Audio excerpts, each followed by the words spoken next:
turn it on when you're finished. Nope.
Good evening, ladies and gentlemen. Good evening, ladies and gentlemen. I'd like to call the Airdrie City Council meeting to order for August 21st. I'd like to call the City of Airdrie this council meeting to order. Right for August 21st, 2017. How you read that? I would like to provide some gallery with some general housekeeping information. Washrooms are located down the hallway, left exit, courtroom chamber. In the event of a fire alarm or need to evacuate the court chambers, exits are located. To your right, front door, to the left, the end of the hallway.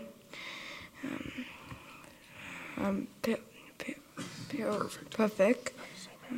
Okay, move on. Thank you, Your Worship. Everybody, this is Cruz Jackson, our mayor for a day. What do you think so far? Woo!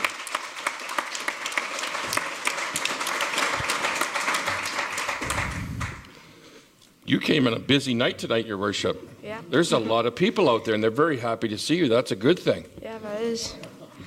So, ladies and gentlemen, and to our administration, our council colleagues, welcome back. I hope everybody had a good summer vacation and you enjoyed yourselves and rested and ready to get to work. We're excited tonight to introduce you to our middle school winner, Cruz Jackson, who you just heard. And I will say I've had the opportunity to spend the day with Cruz this morning and at lunch, and I can tell you this is one heck of a young man. He's got it going on. He even knows how to hide his tie when he's eating pizza. So I taught him a little trick of, I know there's a few of you out there that understand that trick. But he came up with an idea, and it was to really celebrate and recognize our Airdrie firefighters, our EMS and RCMP, and of course our bylaw officers. So he's going to involve the schools coming together to make thank you cards and have pictures to share with the first responders to get the community involved. Cruz would like to have a local park hosted at a local park where all residents are welcome. And they really want to celebrate the work that these men and women do for us every day under the light to keep us safe and healthy. So Cruz, great idea. We're looking forward to implementation. We had a number of discussions with Mum at lunch and how we're going to get this done, and we're really looking forward to you leading the charge and pulling this all together for us. And without further ado, I'm going to turn the meeting over to Cruz, and we'll move forward on item number 4, and that's minutes, Your Worship. 4.1, Councillor Bellick. 4.1, Councillor Bellick. 4.1, Councillor Bellick. Thank you, Your Worship. It seems like a long time ago, but I'd like to make the motion to adopt the minutes of the regular meeting of July 4th, 2017. All those in favor? All those in favor? Look to see. Look to see. It's unanimous. Is unanimous. Yes, perfect. Thank you. Okay, 4.2, Councillor Hunter. Okay. 4.2, Councillor Hunter. Thank you, Mr. Mayor. So I would like to make a motion to acknowledge the minutes of Airdrie Public Library Board, January 31st, March 28th, April 25th, and May 30th. Community Services Advisory Board of April 10th, Municipal Planning Commission of June 1st and July 6th, and Municipal Policing Advisory Board of March 23rd, 2017. All those in favor? It's unanimous. Moving on to 5, there are no items on the agenda. Moving to 5, there's no items on the agenda. Moving to 6, appointments and presentations. Moving to 6, appointments and presentations. Councillor Colson, please. Thank you, Your Worship. I do believe this item has been moved to 14.3, so we can deal with it at that time.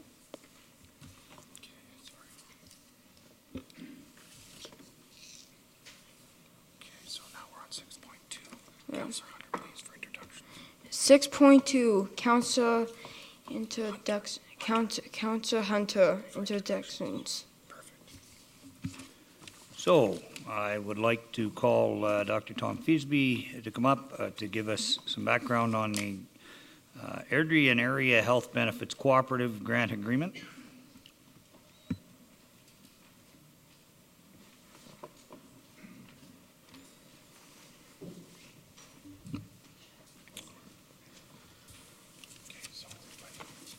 Good evening, Your Worship and members of Council. My name is Tom Feasby, and I'm the CEO of the Airdrie and Area Health Benefits Cooperative, the AAHBC. Thank you for the opportunity to provide a brief update on the progress of the co-op. I appear today to make a request to amend a clause within the grant agreement between the co-op and the city. Since we last reported to Council, the AAHBC has made tremendous progress on a number of fronts, and I'll cover them in brief. We formed a partnership committee comprised of 12 people, all Airdrie citizens, with representatives in addition from Alberta Health Services, and the Highland Primary Care Network of Family Physicians. We have further defined and initiated an extensive community engagement process, the first session of which is being held on Thursday this week. We're starting with stakeholder organizations, seniors groups, community organizations, institutions such as schools, police, and churches, municipalities, including the city and the MD, the local business community, local health care providers, an inventory of what is provided by whom and what needs exist, how to work together, input into the health park, all this will be gathered. Then we'll be engaging groups of residents, what we call need-based groups. These are people who are healthy, who are living with challenges, who may have acute illnesses, and we'll be looking at mental health throughout all of these groups. We want to find out what services exist currently, what gaps there are, what programs may ultimately need to be created to address any unmet needs in our pursuit to become Canada's healthiest community.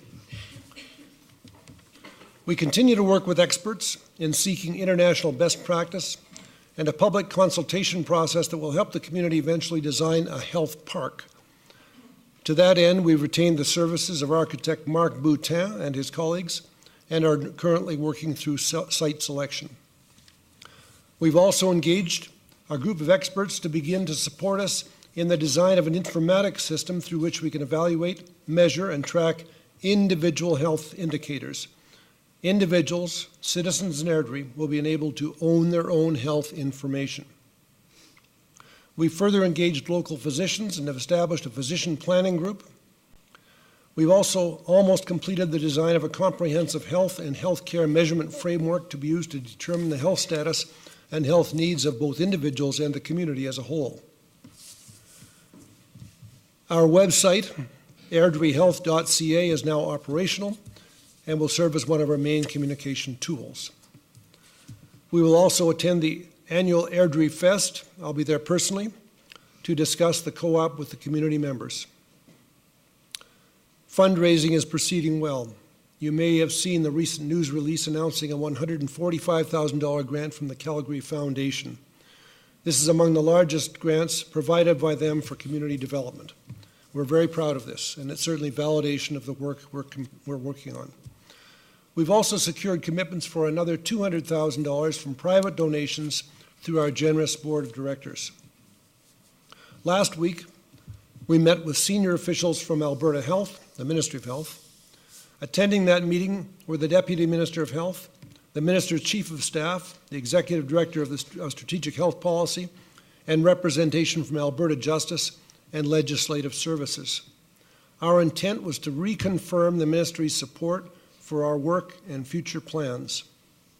As you know, the co-op's legal framework, incorporation, and corporate bylaws have now been approved by Service Alberta, a branch of the provincial government.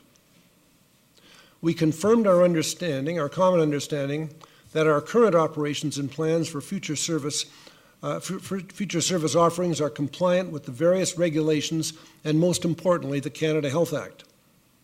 And we shared our progress to date and approach to service design and consultation for health park development. These officials continue to support our efforts. Through our ongoing dialogue with the provincial government, though, it has become clear that the grant agreement between the co-op and the city was improperly stated in Clause 2.02, subparagraph B. At the time the grant was drafted, we were unclear on the actual provincial requirements.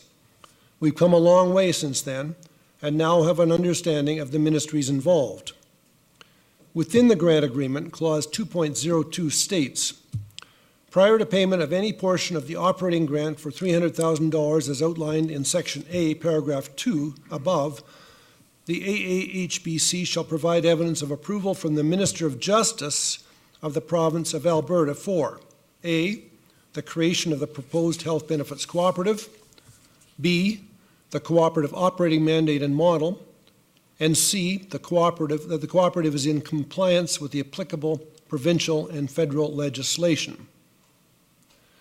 Subparagraph A has been satisfied. The city has been provided with a certificate of incorporation. With respect to subparagraph B, relating to the operating mandate and model of the AHBC, we have provided Council with ongoing updates, activities, and concepts in health park design, and as mentioned, the Partnerships Committee work, which is continuing with the participation of both Alberta Health and Alberta Health Services. In consultation with city staff, we believe this meets the intent of Council when considering supporting the initiative originally. Combining this with approval from Service of Alberta on our incorporation and bylaws, and as mentioned, Alberta Health continuing to support our work to date and our intended direction, we believe this satisfies that requirement. Alberta Justice is actually not even involved in these decisions, unbeknownst to us at the time, so we will not be receiving a letter of approval from them. This is where we were initially misguided in the language within the grant agreement. In hindsight, it's something the province simply cannot provide because of the legislative relationship between the province, Alberta Health, and AHS. So, in accordance with the staff report, we request that subparagraph B be deleted from the contract if Council feels the work to date satisfies the Council's original desire to ensure concrete progress has been made on the initiative, and that subparagraph C be amended to reflect that the AAHBC is responsible for operating within all local, provincial, and federal legislation, which AAHBC is fully aware of and intends to do. So, Your Worship and Councillors, this concludes my report and request for amendment to the grant agreement, and I'd be pleased to answer any questions you may wish to ask. Thank you. Any questions from Council? Councillor Chapman. Sorry. Thank you, Worship. Just a few questions, please, Dr. Feasby. What department of the provincial government can approve this mandate? Like, is it up to the provincial government to approve this mandate? There must be somebody that has to. Well, Service Alberta has already approved. In fact, they have ratified our bylaws and our articles of incorporation. So that's been done, and that's the formal legal approval. There is no mechanism for formal approval of the process we're undertaking. When we ultimately come up with a finished product, which of course is some way down the line, then we will be requiring approval from Alberta Health Services, for instance, through partnership agreements with them. But the provincial government itself is not in a position to provide formal approval. Do we have any, or do you have any approvals from Alberta Health Services that if one of these things, if you build it, they will come? On our partnership committee is one of the senior vice presidents for Alberta Health Services, Dr. Ted Braun. And as he put it to me, and by the way, he's been an eager and helpful participant, and he's a vital participant in our processes. He said, we can't approve the final product because we don't know what it is at this point. He said, but we're certainly eagerly participating in the process, and when we get to the point of a final product, we'll ratify that through signing a partnership agreement with you. That's the process. So they're not going to give any prior approval to something which they don't know the full shape of. But there's no letter of intent from them or anything that if this all works out, we would partner? No, there's not. And according to the Deputy Minister of Health, they're just not prepared to do that sort of thing. I'm struggling with this. If we go ahead and build this building, which I would guess at that point would be full of private doctors, I have a concern that it's not going to be a community health center. It's going to be a private practice. Can I elaborate a little on that? Please. Well, first, what we're doing here is taking an overall approach to the health of the community. That's what's really unique about this project. We want to improve the health of the city of Airdrie, make it Canada's healthiest community, and improve the health of the individual citizens through empowerment of them. A subcomponent of this is a health park, which will be a physical structure housing a number of health care provider services, including physicians and other providers, probably dentists and physiotherapists and others, probably seniors housing and who knows what at this point. We haven't done our community consultations to know yet what the shape of that is. But we are not in any way going to be in conflict with the Canada Health Act in terms of its 5 principles. Those will absolutely be adhered to. So no, we're not going to say that there won't be the possibility of private provision of health care in the health park, just as there is now with pharmacies and dentists and others. But we haven't made any agreements with anybody. But within this health park will be physicians, and we'll be designing that physician group in conjunction with the current physicians in the community to be in the best interest of the citizens of Airdrie. This is not going to be a big private practice enterprise. But would it have an urgent care facility to it, anything like that? Yeah. Again, to be determined, but yes, we absolutely hope that we will have the urgent care center relocated to the health park. We've had preliminary discussions with Alberta Health Services about that. They know that that's the direction we're going, and they're not opposed to that. But of course, we're not at a point where we can formalize anything like that because we don't know what the shape of it is. But let me just reiterate, our bylaws state we cannot charge for insured services. So we're not going to be in conflict with the Canada Health Act, not at all. We're very conscious of that, and I can assure you Alberta Health would pull the plug on us in an instant if they thought we were doing that. I understand that. You can't charge. So we've had extensive discussions with them. So we're really conscious of that. Okay, and then just one further question. The grant from the Calgary Foundation. Yes. Did they have any stipulations on their grant, or was it straight, here's $145,000? It was mainly to fund our stakeholder engagement process, which, as I mentioned, is just rolling out now. And that's going to be an extensive process taking place over the next 4 months, where we're going to engage with as many community organizations, businesses, institutions such as schools, churches, etc., police, and with the citizens of Airdrie broadly, very broadly. So it's going to be quite an extensive process. We think we'll learn a great deal about what the needs are, what works, what doesn't work, what people's ideas are, which will help shape what this turns out to be. So that's essentially what they're funding, which I thought was great of them. I mean, we said we need to learn. We haven't got it all figured out yet. So they have funded that $145,000. Absolutely. In 2 tranches, 75 and then 70. We have to, of course, show that we've made progress on what we've told them we'll do, but that's over the next year, yes. Okay, thank you. Councillor Hunter, please. Thank you, Mr. Mayor. So through the chair, couple of things I'd like to add. So this has been a 7-year process to get us to where we are. The Alberta Health Services, Alberta Health piece of it is, so when we build a box, we have no input into what emergent and urgent care will look like, what has to be in that building. That is 100% under the auspices of Alberta Health Services. They'll tell you what kind of linen, what kind of oxygen, all those different pieces. So they're partnering when we get to that stage. These pieces are very critical to get to that stage. Dr. Feasby is, and I think it's in our report, but for those that aren't or haven't seen the report, it's fair to say that one of the things that we absolutely have to do is that this entire project, start to finish, has to comply with municipal, provincial, and federal legislation on a myriad of levels, and that's pretty much a slam dunk that we have to do that no matter where this goes, correct? Absolutely, and Councillor Hunter, if I could just respond to the first point you made about Alberta Health Services and the Urgent Care Centre. Yes, in follow-up to what Councillor Chapman asked, we want the Urgent Care Centre to be part and parcel of this and fully expect it to be.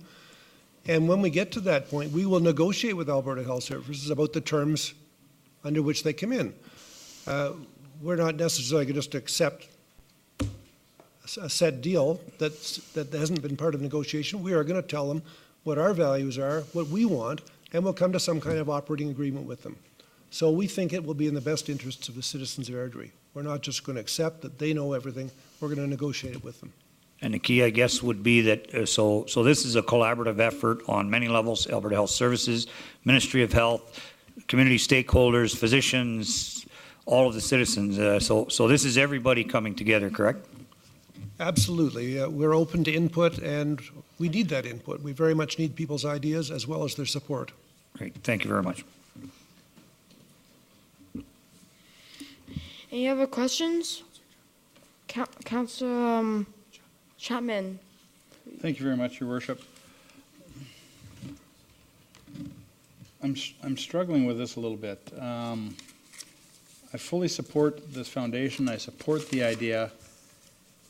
I would just be so disappointed if we grant this $300,000 without a guarantee.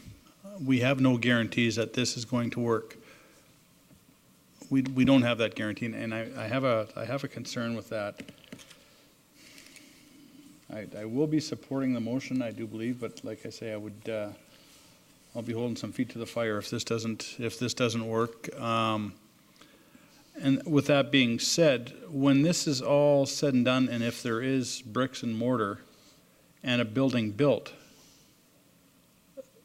that would be a for-profit building, rent-paying doctors, rent-paying pharmacies, rent-paying AHS, so on and so forth?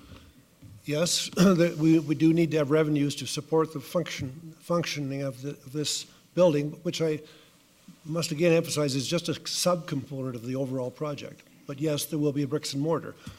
So the tenants of that building will have to have rent. Alberta Health Services is a perfect example. They'll provide the urgent care center, we hope, but they'll be paying for the space and services. It'll be the same with dentists who are in there or others. Councillor Colson, please. Thank you, Your Worship. Through the chair, I understand why you're asking for the subsection to be taken apart. I understand how Service Alberta works and that they're not going to approve the minutia of what you're trying to do. But I guess my takeaway from the last meeting, when we set sort of the parameters or gave direction to staff, was that Alberta Health Services would be at the table. Alberta Health would be at the table. That they would give us some kind of an indication that they were for this project, that they believed in it, that they thought that this was the way they wanted to go. When we first heard about it, it seemed like an incredible model. But over time, I've heard just from other founding members even, that, you know, you're talking hotels and you're talking Starbuckses and you're talking a very commercialized park. So it just sort of seems to get bigger and bigger and bigger. I'm waiting for that community consultation piece, which seems to be kind of coming a little bit late from what I think it was supposed to start in Q2. Are you running late on your timelines at this point? Well, three questions there. I think, first of all, it is a complicated project, and we are a little later with the community consultation than we'd hoped. We got stalled a little bit with summer vacations and so on, but the first of these engagement sessions is on Thursday, and we'll have a very busy schedule through the fall, hoping to complete it in December. The point about Alberta Health Services and Alberta Health, as I've said, the Deputy Minister of Health is not in a position to give approval to something which he doesn't know the final shape of, so he won't be pinned down to a formal letter. But he has supported us by meeting with us here in Airdrie and speaking in favor of this on a number of occasions, and deputizing his lead assistant to be on our partnership committee and to participate fully. That's a major commitment. We have the same commitment from Alberta Health Services with one of their senior vice presidents on the committee. So I think they're voting with their feet. They're showing that they really do care about this, even though they can't approve the final shape. As for things like Starbucks and other things, I don't know what the final shape of this is. It will be determined largely by the people of Airdrie who tell us what they would like to see. Who knows what they'd like? Maybe they'd like a YMCA. Maybe they'd like seniors housing in conjunction with a health park. All of these things are possible and could be considered. But it's not for me to say. I don't want to make those judgments. I can't make those judgments. We'll be guided by the input we get. But at this point, I wouldn't rule out specific things because they haven't really even come up for discussion yet. Thank you. So through the chair, the Health Foundation was mentioned in a lot of the projections. And so there was, it was actually kind of doubled, that in the budget for 2016, there was $2,000 earmarked to what the Health Foundation, I guess, would play a role, or if it would transform into the co-op and how that would work. And now there's $4,000 earmarked just from the June 5th meeting. I was looking over it again. That now $4,000 as to how the Health Foundation will play into the co-op. So where is the co-op at with the partnership with the Health Foundation? I can't honestly speak to the difference, $2,000 to $4,000. I don't have that in front of me. But the Airdrie Health Foundation has been supportive of this venture from the beginning. In fact, their CEO, Michelle Bates, sits on the board of the Health Foundation. She's going to be very involved in our stakeholder engagement processes going forward. So they're fully supportive. Okay. Thank you. I perhaps should emphasize our fundraising will be separate, though, from theirs. Yeah. Okay. Thank you. Councillor Hunter, please. Thank you, Mr. Mayor, through the chair. So first and foremost, everybody needs to understand that this journey and vision that is in place now has been a long time in the making. Airdrie Health Foundation, which is a separate entity, started this journey a long time ago for a variety of reasons. No one at any of the tables has any thought to taking any kind of public dollars and put it towards real estate ventures that involve Starbucks or pancake houses or hotels. If that becomes a for-profit piece of what this puzzle may be in the future, that certainly is not and will not be the intent. I wouldn't support it if we were going to ask for public dollars to support a private venture. That's not the realm of any civic government in my mind to do that.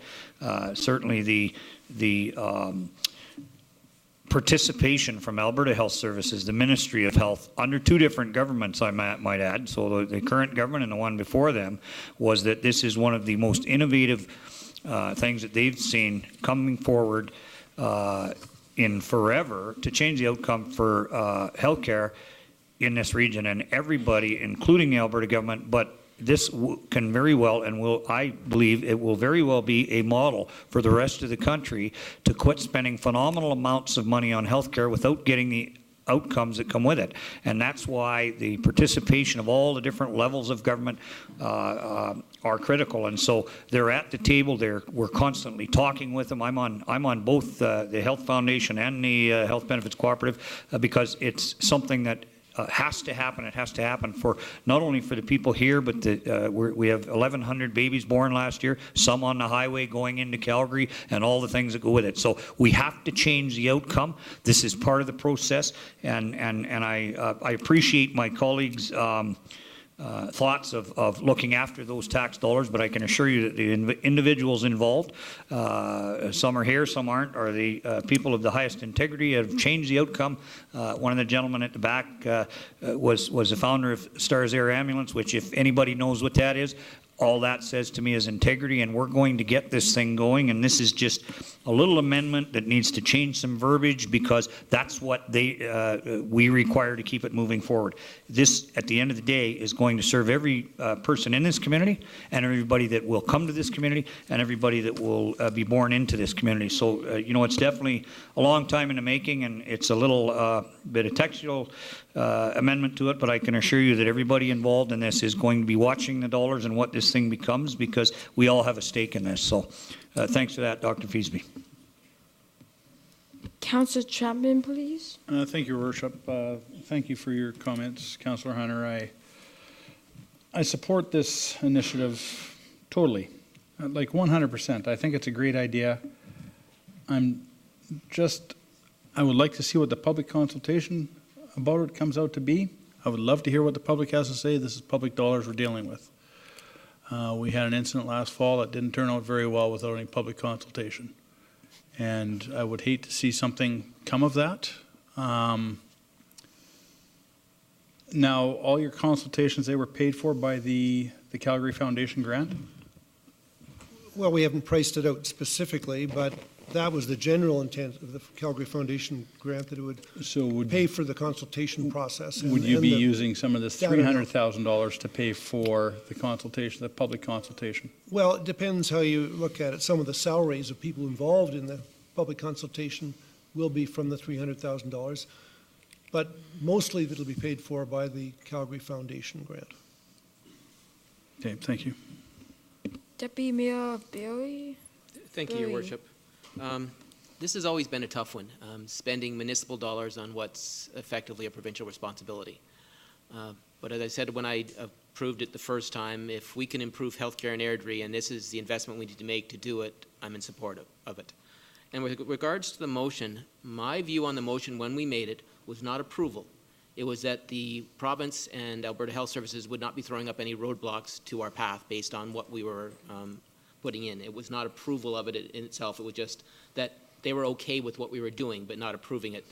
That was not the issue. So on that note, even with the concerns I have about spending municipal dollars on a provincial responsibility, if we can get extra diagnostic equipment, extra specialists, extra whatever in Airdrie based on this initial investment, I'll be supporting it.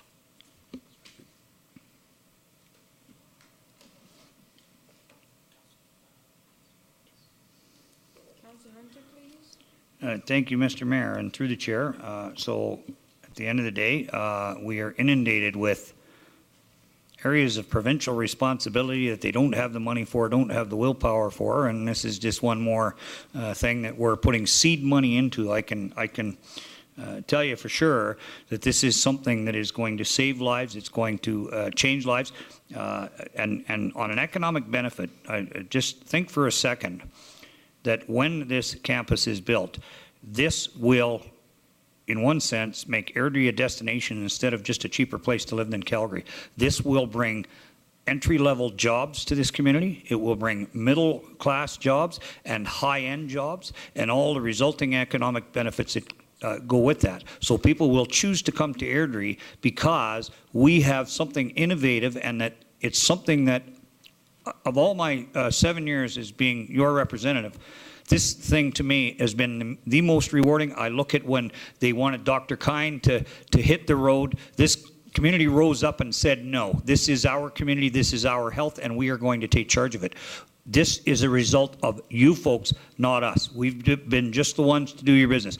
I would like to invite everybody, including my council colleagues, to participate in this consultation, to have your say in this consultation, because that's what's going to make it work. This is about the citizens that we serve, not anything other than. And Alberta Health Services is at the table because we did not let them run away from us. We were constantly at the table. And believe me, a lot of passion, a lot of work has gone into getting us to where we are now, and it's going to take a lot more, but it's going to take everybody in this room and everybody's relatives and all the people outside of these doors to continue to make this happen. And again, it's a textual amendment that allows us to keep this process moving forward.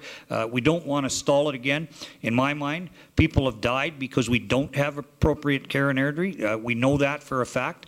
If it hadn't been for our firefighters, I wouldn't be here.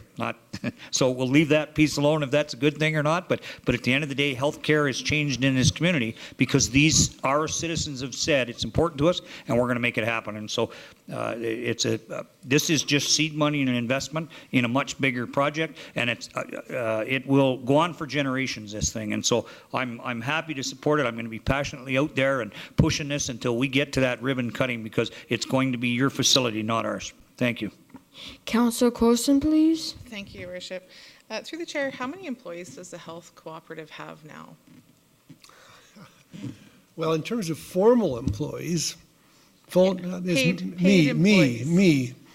But we also have consultants who essentially are like employees. And the only reason for that is we're a startup operation, so we don't have structures and processes like a formal business would at this point. We've just been too small to do that.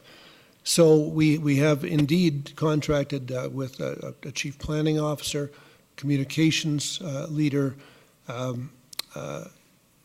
information technology specialist, and we have some part-time secretarial help.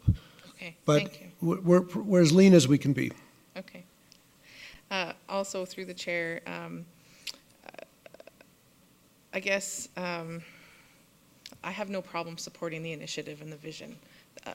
I just want to see Alberta Health and Alberta Health Services at the table. Yep. I want to see that correspondence that, you come here, and even our representatives that sit through council are saying, yeah, we've talked to them, they're great, they're good to go. But I guess at this point, all we have right now is your word. We don't have the attachment of the letters saying, we need you to remove that clause, or no, we won't have anything to do with it. Is it possible for you to share those statements with council that has brought us to this point? Well, I don't have anything in writing I can give you. No, we met with the deputy minister on Thursday last week, and he said, well, it's just not something we do. And he said, I'm supportive. I've given you my lead deputy to be on your committee and work with you, but we're not in the process. We're not in the business of giving formal endorsement to something when it's not a completed project. We can't endorse something that we don't know the final shape of in terms of the legalities. And of course, he had the justice people sitting beside him, holding his hand, so he wouldn't be doing that. So he's demonstrated by his action, by giving his lead person to work with us, and Alberta Health Services has done exactly the same. So I think the actions are what speak here. So there's nothing in writing that even we as a council can look at to amend this contract? I don't have anything in writing that I could give you. Oh. I wish I did, believe me. I We wish pressed you them did- as hard I as we wish you could. did too. And we spent quite a bit of energy going to Edmonton to see him about exactly that. Yeah. Okay. Mayor Brown, please. So I'm not going to try and, first of all, there may or may not be some members of the Over 50 here club tonight, Tom. So if you want to stand in the lobby after we're done and take notes, there'll be lots of people that would like to talk to you and provide some input. So I won't bore you with all the details, because it's very hard to encapsulate 7 years of work, both on the foundation and then into the health cooperative. But I can tell you I can reassure everyone here that when you have $300,000, you've earmarked for an initiative that's going to require about $2.5 million before you build anything. So we've already matched that donation, in less than 3 months with private dollars in the Calgary Foundation. We're moving forward with, in my mind, some of the most creative, innovative minds going today that actually live in or just in our outside of our community. And I see Mr. Grad's back there. He's our board chair. And I can tell you, there isn't a better man out there. And the other members of this committee, I was at the meeting with the Deputy Minister of Health. I've met with him on many occasions, and your frustration is shared by me. We leave there sometimes a little bit dumbfounded because he embraces what we're doing. He told us in his words, and Mr. Grad was you said it, pick door number 3. We are going down the road of door number 3. We have a system that exists that's not sustainable. If you're very, very sick, you get help right away. We're looking at an alternative opportunity. We've been told, and I have it in writing, we're not getting a hospital in Airdrie anytime soon. This is the better alternative to that. This is being driven by the community members. This is driven by the stakeholders. This is driven by the municipality. I've vetted $700 million in the last 7 years plus. We're talking about a minimal investment in my mind, and we're talking about impacting people's lives in this community for generations. This is transformational change, folks, and sometimes you got to put it out there. Yes, I am completely convinced that this money is the best investment we could ever make, because there isn't anything more important than your health. So Mr. Feasby, and it's Dr. Tom Feasby, and if you don't know his background, he was the Dean of Medicine of the University of Alberta, the Dean of Medicine. He thought enough of this project, I believe, to take a pay cut to come here because he recognizes this is potentially revolutionary as it relates to not only Airdrie, but Airdrie and area. We encompass a lot. We were told when we opened our 24-hour care here, we'd have 3 patients a night. That's why you're not getting it in Airdrie. Do you know what we're averaging now? Between 19 and 24, okay? So I'll say that their estimates were incorrect. So we advocated as a community, community-based, doctors, nurses, nurse practitioners, health professionals, community representatives, citizens, philanthropic individuals. Everybody stepped up and we said, no, we're not going to take this anymore. We're not, and we aren't. Folks, this is a great investment. I know everybody said they're going to support it. And I'll say this to you. We donated a building on Main Street to the provincial government to provide health care. I don't know what that building costs today, but that's an investment the municipality gave up to have something here. The people of Bassano, they spend $100,000 to put in a home and offer a bonus to any doctor who will come there. This is happening every day in a ton. I could go into great detail, but I'm not going to because I'll see 3 people in the front sleeping already, and I apologize. But at the end of the day, I can tell you in 5 years, 3 years, 2 years, 1 year. In 1 year, you're going to have Dr. Feasby come back here, and he's going to tell you about the wonderful things, the money that we've raised, the impacts that we've made, and the people that we've talked to in order to effectively, positively affect your health. Nothing more important. 0. If you aren't healthy, it's not a good place to be. So the amendment in my mind, and I'll elaborate on what the DM said real quickly. He said that he does not have the legislative authority to put any kind of legal letter out there, unless I'm misquoting him because I'm not a lawyer. The lawyers had their say, we requested something that wasn't viable. The DM can't do that. Service Alberta can do that. We had that in the agreement. The DM said that in principle, he would write that he is in support of, right?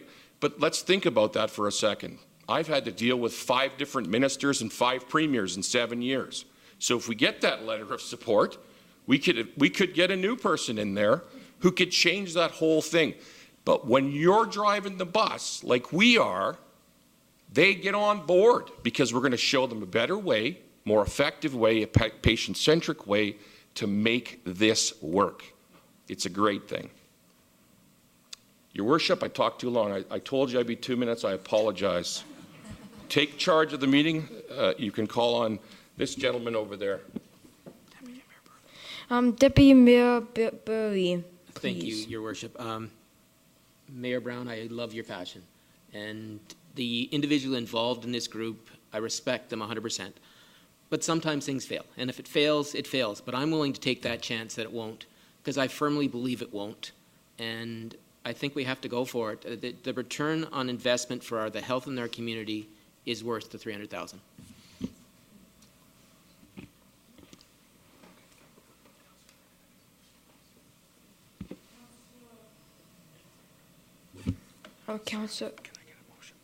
Councillor Hunter, can I please get a motion, please? Mr. Mayor, that's the most important job I've seen in 7 years, is for you to ask me to do that. So thank you, and you've done it eloquently. So, in keeping with Council's original intent to support the initiatives of the Airdrie and Area Health Benefits Cooperative, AAHBC, don't say that too fast, that Council directs staff to amend Clause 2.02 of the grant agreement between the City and the Airdrie and Area Health Benefits Cooperative, AAHBC, as follows. Number 1, delete all reference to approval of the Minister of Justice of the Province of Alberta. Number 2, remove subclause B. And number 3, amend subclause C to reflect that AAHBC is responsible for ensuring they comply with all municipal, provincial, and federal legislation. Thank you. All in favor? Is unanimous.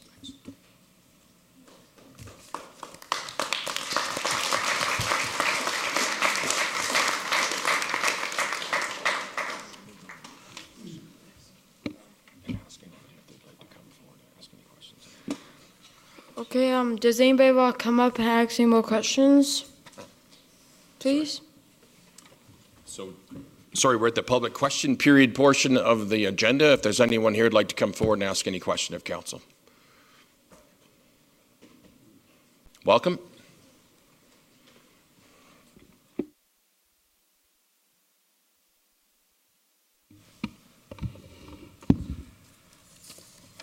Good evening, Your Worship and members of council. On June the 5th, 2017, I was before council regarding Bylaw B 14-2016, 14.01, school bus stop arm and flashing lights.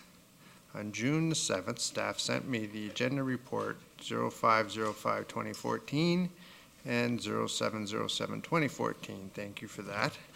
Staff's research was U.S. facilities, Texas transportation, the District of Columbia, North Carolina. Could we not find any Canadian cities? I did. Mississauga, Ontario, Brampton, Ontario, Milton, Ontario, Kelowna, BC, Prince George, BC, just to name a few.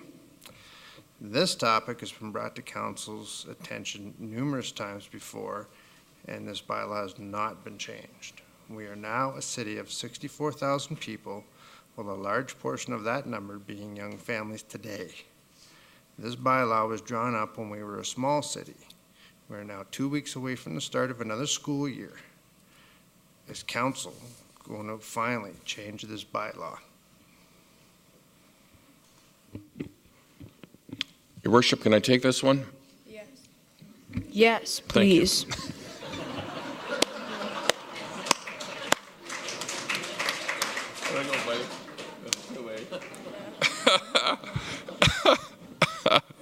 That was so awesome, Cruz.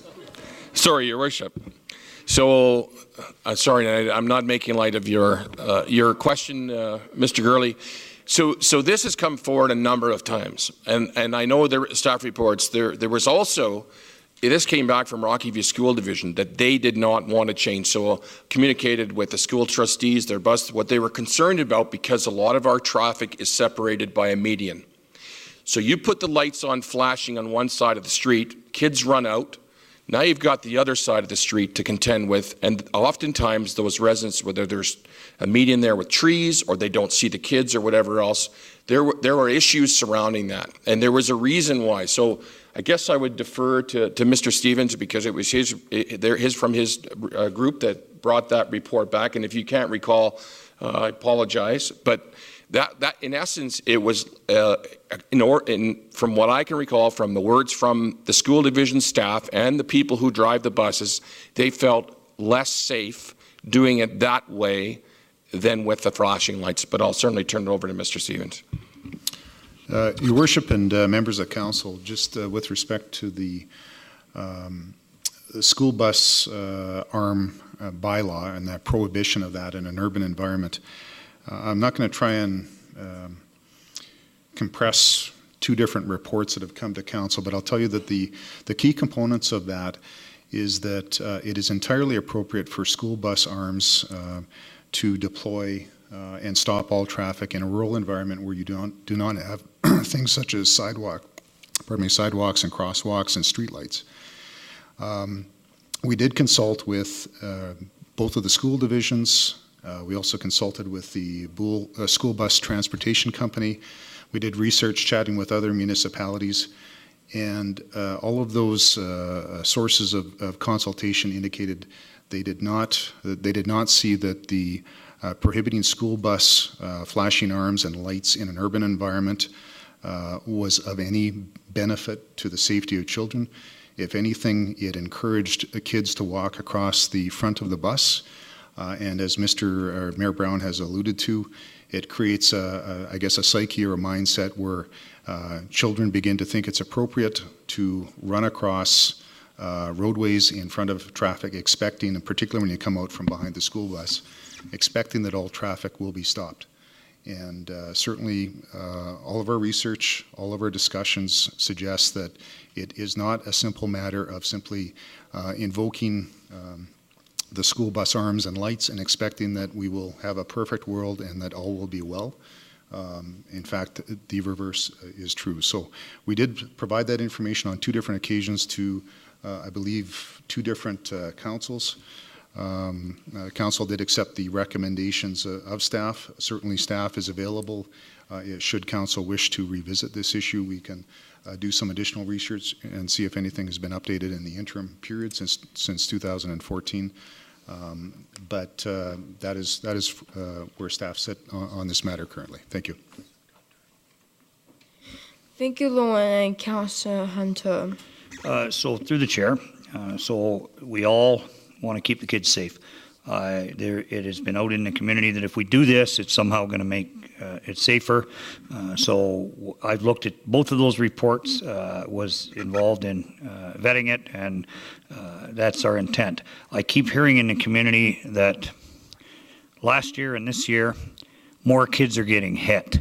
I would ask of staff that we get actual statistics that say how many kids have been hit or close calls or any of those things, because I'm not aware of any significant issues at all like that. I think it may be perception, but I would defer to the acting city manager, Mr. Stevens, to how best we can capture what the truth is as opposed to what may be going on in the community. And again, everybody wants the kids safe. How do we best accomplish that? If I thought for a second that bus arms and purple kangaroos would slow the people down, people obey signs and traffic devices because they make good and bad choices. We see them zipping around the crosswalks. I've seen people parked in crosswalks. I've seen them there when they've got the crossing guards out with the stop signs.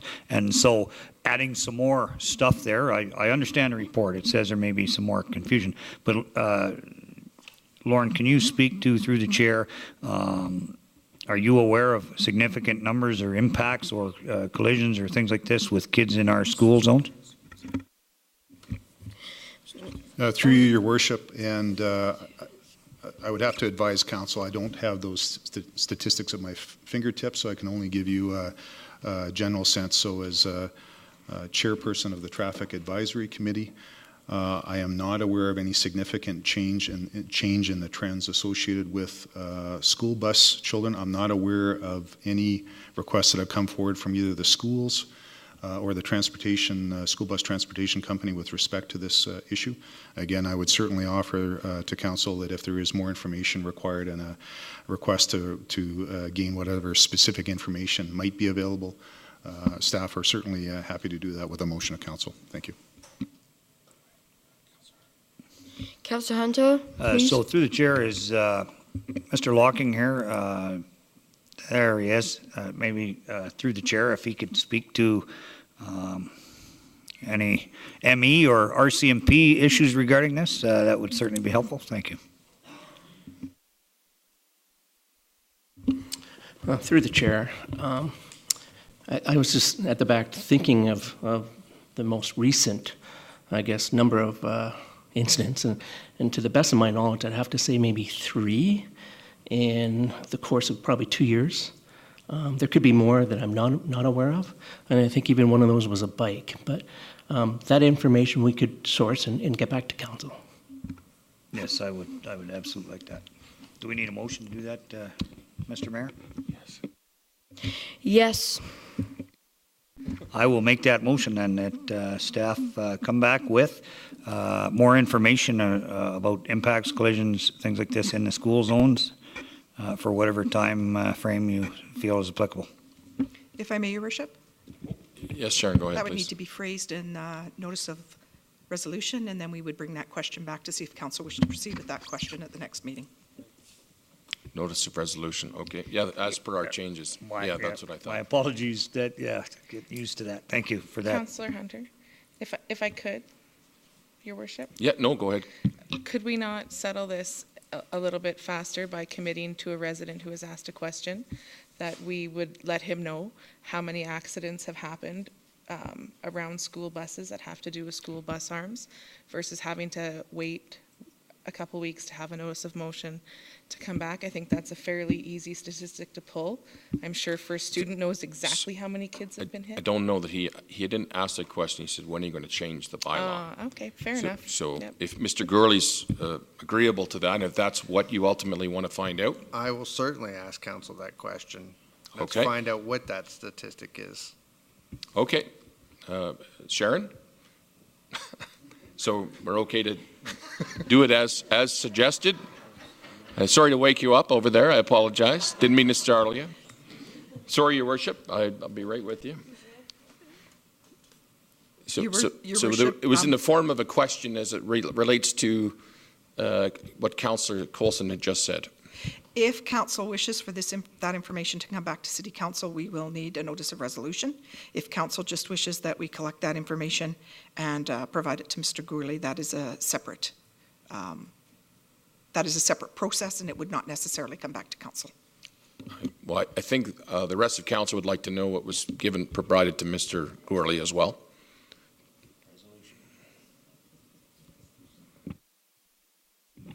Geez, we may have to change that resolution then, I think. This isn't working, yeah. Anyway, okay, so we have the notice of motion, and we're going to proceed from there, and we're going to get that information.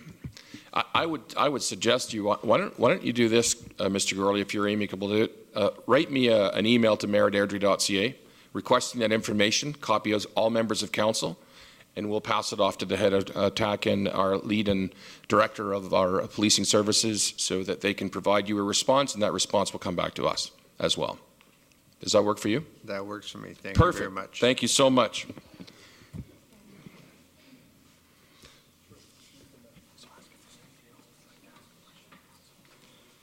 Would anybody else would like to ask question of council? Please.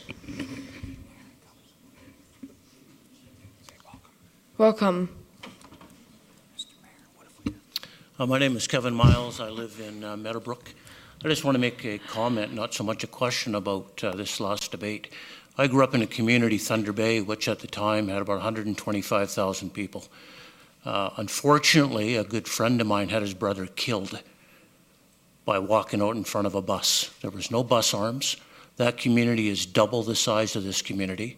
They have lights, they have sidewalks. There's no purple kangaroos there, unfortunately, to maybe help kids.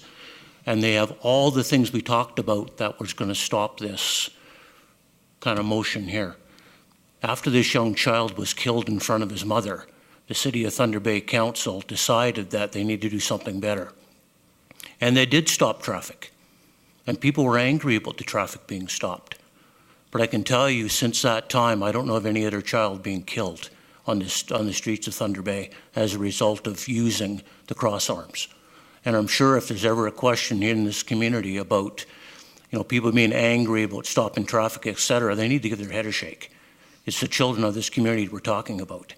I think we also have to look at where our buses are stopping. Because if our buses are stopping on busy streets that have meridians down the middle, that's not where buses should be stopping.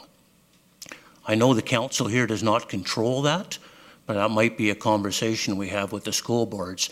The buses turn the corner onto safe streets.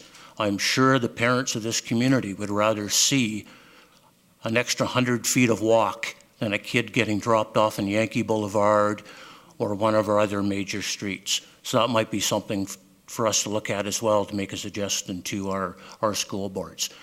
I would hate to see a child get killed in this community and then us turn around and say, oh geez, we could have done something about that. Let's look at using bus arms. Okay, that's my comment. Thank you. Thanks, Mr. Miles. Point taken. Let's hope that never happens. Anyone else would like to come forward and ask a question of council? Sorry, Your Worship, just a force of habit. You have the microphone.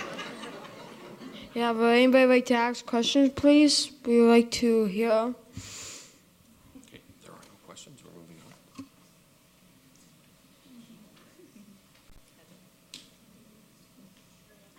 There will be no more questions. So we are moving on to, so I'm going to take over if you can see. Mayor Brown, please.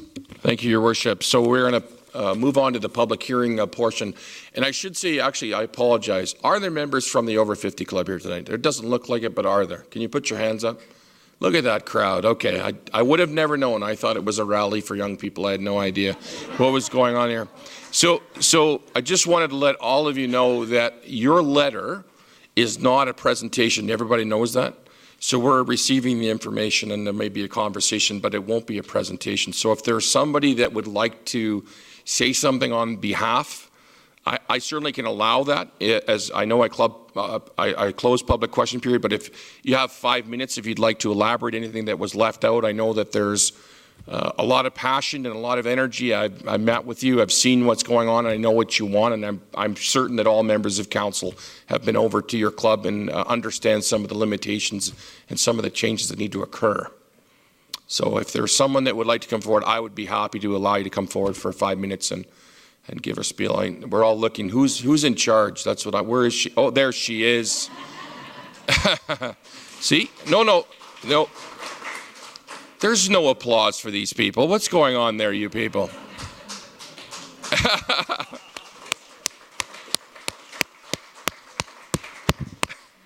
What a tough crowd.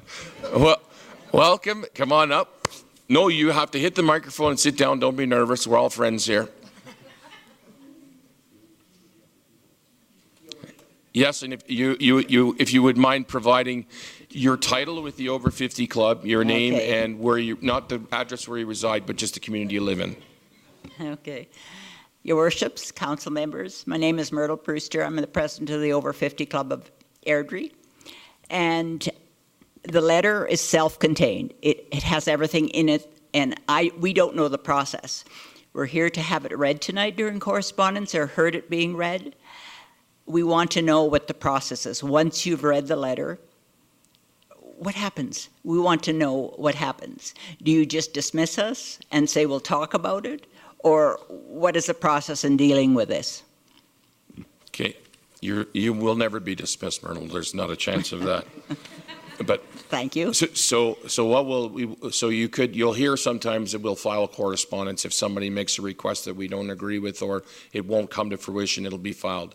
I assume that there'll be a motion attached to the correspondence for us to direct staff in a resolution to look into greater detail and have commenced those meetings with you and your group. So you're telling me that the councillors and yourself do not make a decision, it's left to staff? No, we will direct staff to go into detailed conversations with you and your group. Okay. So what I'll do is, because I'll move this agenda item because I can. Sharon just reminded me I have the power. So thank you. Your Worship, if you don't mind, we are gonna move. So let's see here.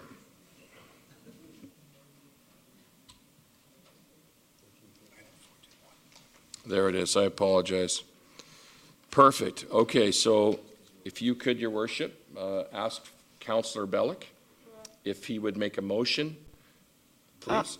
Okay, Councillor Bellick, would you like to say something? Please. Well, I have a lot to say, but Are you thirsty?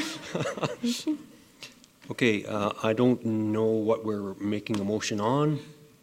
Could you clarify that for me, please?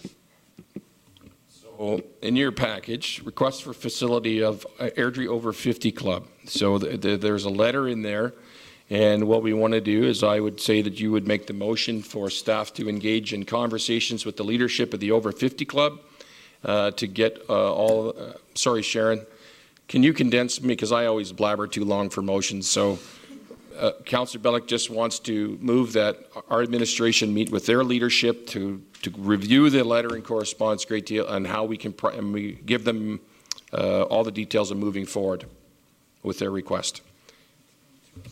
Ditto. Thank you. His worship seems to know you. You're a man of few words. That's really good. So, Who's in favor? It's unanimous. Excellent. So, Myrtle, you're okay?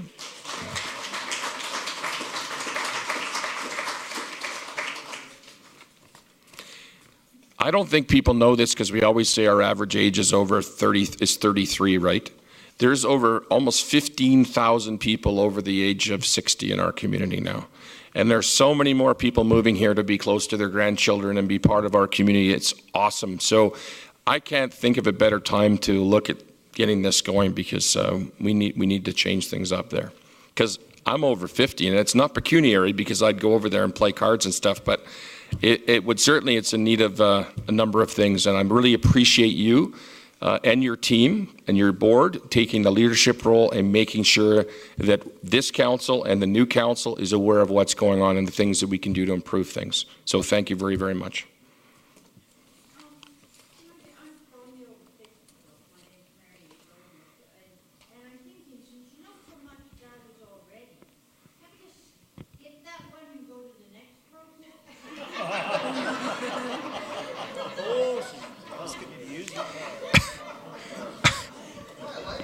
No.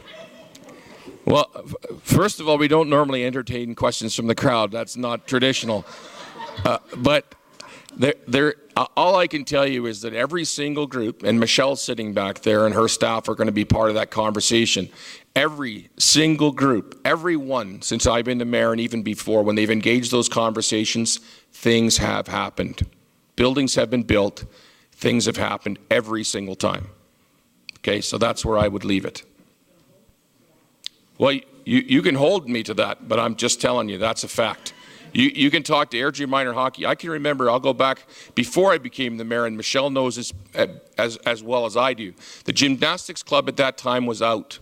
They were not part of the conversation. They weren't going to raise the money. They weren't going to be part of our Phase 2 project. And then their eyes opened up to what the possibilities are. They came before council. They brought all of their gymnasts in here. And they won they built a $4.5 million, I think it was 4.5, Michelle, I can't recall. But now they've had world champions, and they've got all these kids involved. It's just an amazing building with great coaches and great way to help individuals. So that's where I get it from. Every single time that anyone's come forward, I've seen action and I've seen good things as a result of it. So I'm not too worried about it.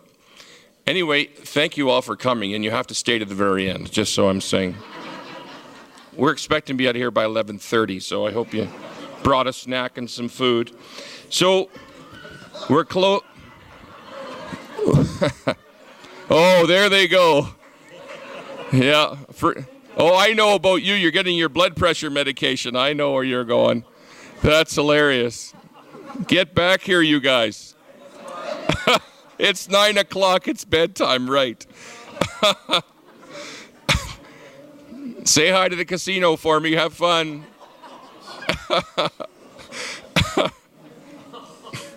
I'm going to get in so much trouble for saying that, but it's all in fun.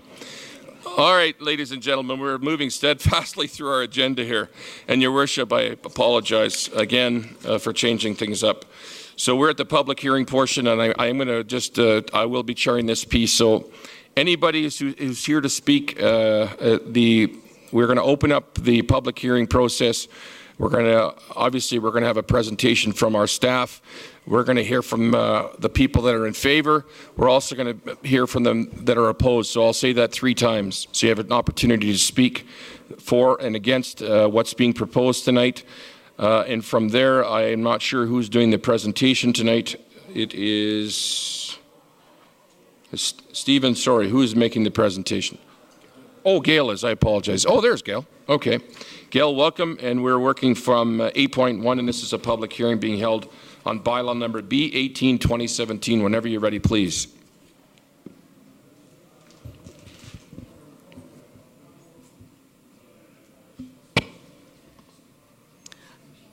Good evening, Your Worship, members of council, and to the audience. Thank you. Tonight I bring forward proposed bylaw 18-2017, and this represents an application for Cobblestone Creek Stage 1 land use bylaw amendment.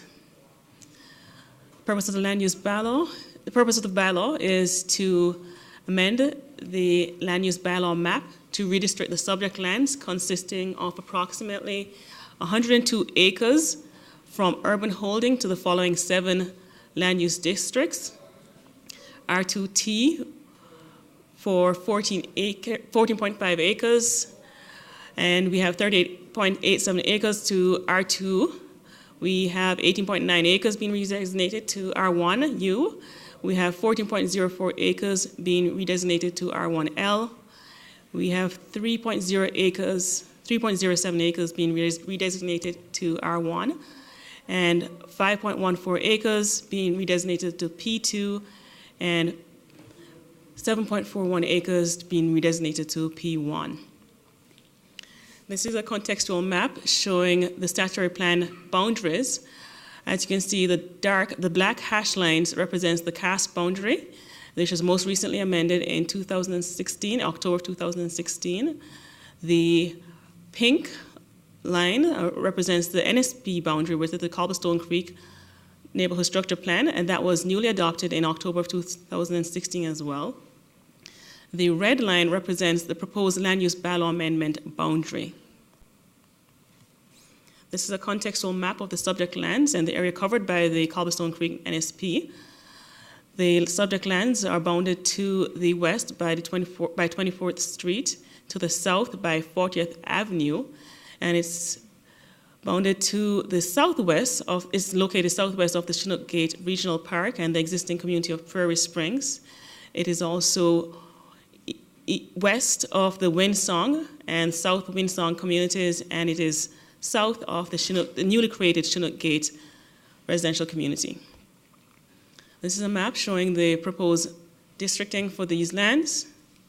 As you can see, of notice is the P2 site, which is the school site being located, and that's planned for phase 2 of the development. We have some R2 districting, which is our street-oriented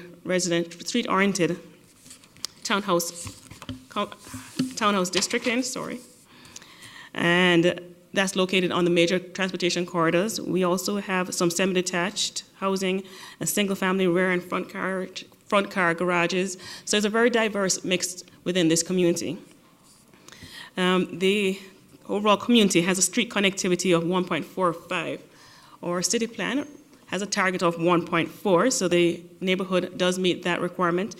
The community also has an active mode connectivity of 1.71, where our city plan has a target of 1.6.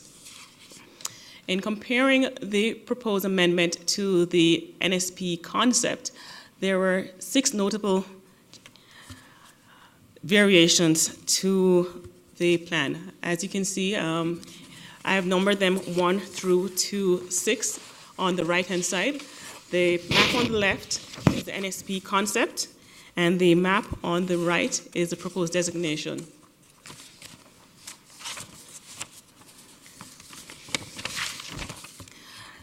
So the area numbered 1 has been changed from an R2 block to an R1U block. The area identified as number 2 has been changed from an R2 block to an R1U block.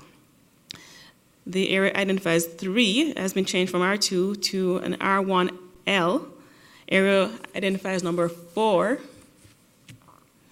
that's in the southeast portion there, has been changed from R1U to an R2. The area identified as 5 has been changed from R1U to an R2, and the area identified as 6 has been changed from R1U to R2. In reviewing the applications, one of the things that we looked at was compliance with the existing CASP and the NSP documents, and the proposed land use district is in keeping with the recently approved NSP and the recently amended CASP. Administration considered the changes to be minor in nature for the following reasons.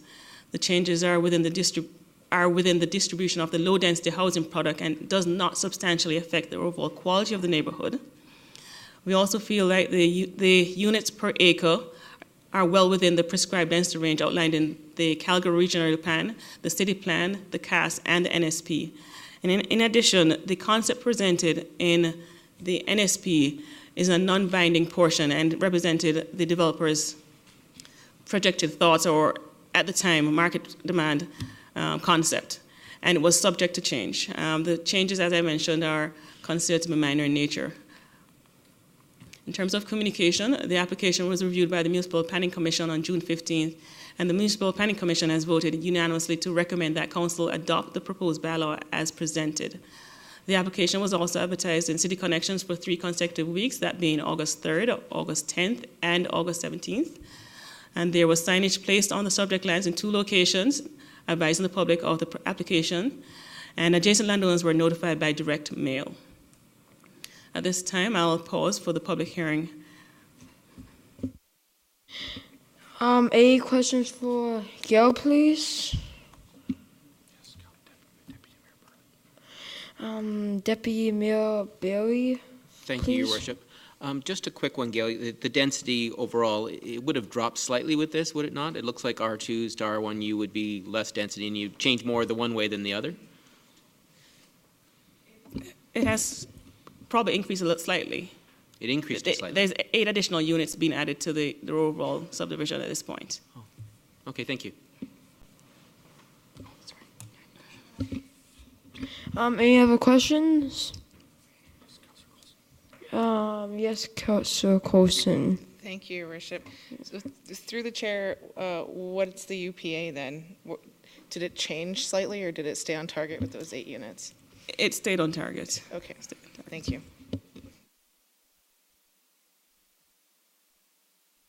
Okay, Mayor Brown, please. Thank you, sir. Your Worship, I would like to invite, for the first time, I'll ask if there's anyone present who would like to speak in favor of Bylaw B 18-2017 to please come forward. Welcome.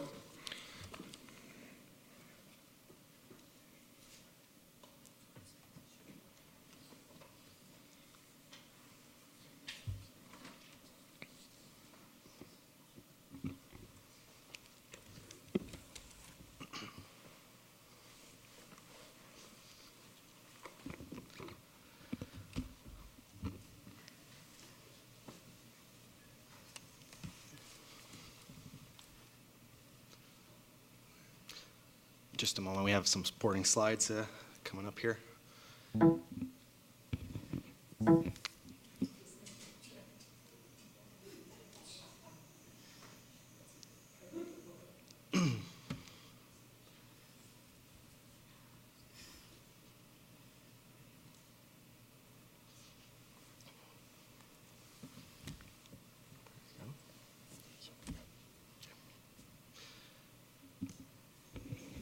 Well, I'll get started. Good evening, Your Worship and honorable members of council. My name is Alan Boucher. I'm a senior development manager with Melcor Developments. As many of you know, Melcor has been proud to be doing business and building communities in Airdrie for over 25 years, including Meadowbrook and, of course, Kings Heights. We're actually servicing our last phase in Kings Heights here next year. So we're excited to have the opportunity to launch 2 new communities in 2018 in Airdrie, Lanark Lake and of course Cobblestone Creek, which is before you tonight. I'll just touch on the vision here. I have my lead planner, Mike Coldwell with Urban Systems, here tonight to touch on a few of the highlights of our plan and community proposal.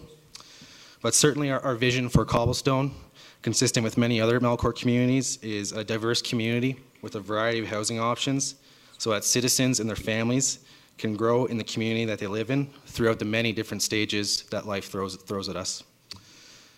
We are working on an exciting set of architectural controls with our builders that will deliver a streetscape that I believe will be top of class.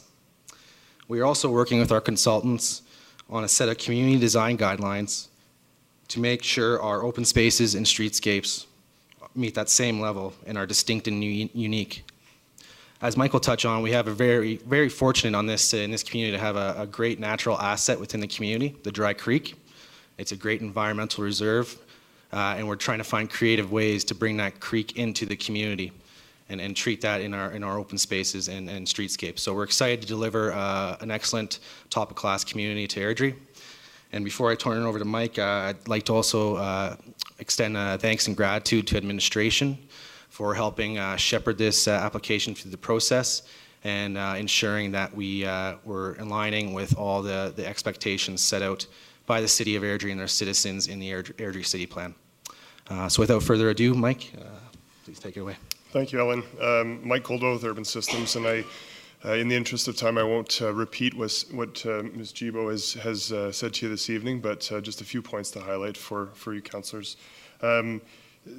Speaking of alignment, Ms. Gibo did mention our NSP was approved last October here in front of council unanimously, which we were very proud of. A great plan that we were very proud of moving this forward through the land use stages as well. At that time, at the NSP, we did show compliance and strong support for the Airdrie One sustainability principles, and as Alan mentioned, provision of natural recreational amenities to capture that natural beauty was one of the things that really struck us as an important topic in designing the community. But allowing for active modes, allowing for preserving of natural water courses and attention to details of complete streets was something that really kind of drove our design through this community. So you saw the community concept that administration has presented, and they did identify that there's been certain changes through the process. Those have mostly been due to predicting the market as best we can, as well as trying to make sure that there was a good mixture of product within each of the phases that we've outlined. And so there was some small, very minor modifications, and as council picked up on, there was a slight intensity or increase in density through this change. 8 or 9 units. We are still working through the tentative plan design, and so it is a slight increase. Basically what we were doing is shifting around R1U and R2 products just so we had a better mix in each of the phases that you see in front of you. We wanted to show some photos here to you as well, just to get across sort of what the different products may look like in Melcor communities. And so these are examples of Melcor built communities. And so we've got front drive single detached product, we've got rear lane semi-detached product, all of which we will see throughout these phases of land use that you see. We've got front drive semi-detached product.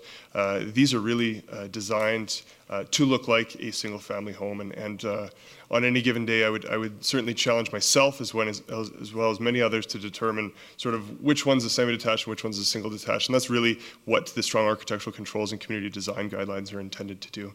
We also have street oriented townhomes, the R2T product that we would see on the strong axes through the community, located primarily on that north, south and east west axes, as well as in close proximity to the school site. Servicing from the north would be extended through Chinook Gate. Access would be primarily from 24th Street once it is constructed on our west boundary. And then we would start on the west side of the property with phases 1A and 1B in 2018, again coinciding with the construction of 24th Street. And so as you can see with our timeline here, show homes are anticipated to open in early 2019. So we're keen to get moving with our tentative plan approval and moving forward to construction here shortly. So we look forward to council's support, and we're happy to field any questions you may have. Thank you. Thank you, gentlemen. I don't see any lights on, but you're going to be here until the end, so we can call on you if there's any questions as it relates to your presentation. Perfect. For a second time, is there anybody here who would like to speak in favor of Bylaw B 18-2017? Please come forward. Third and final time, is anyone present who'd like to speak in favor of Bylaw B 18-2017 to please come forward?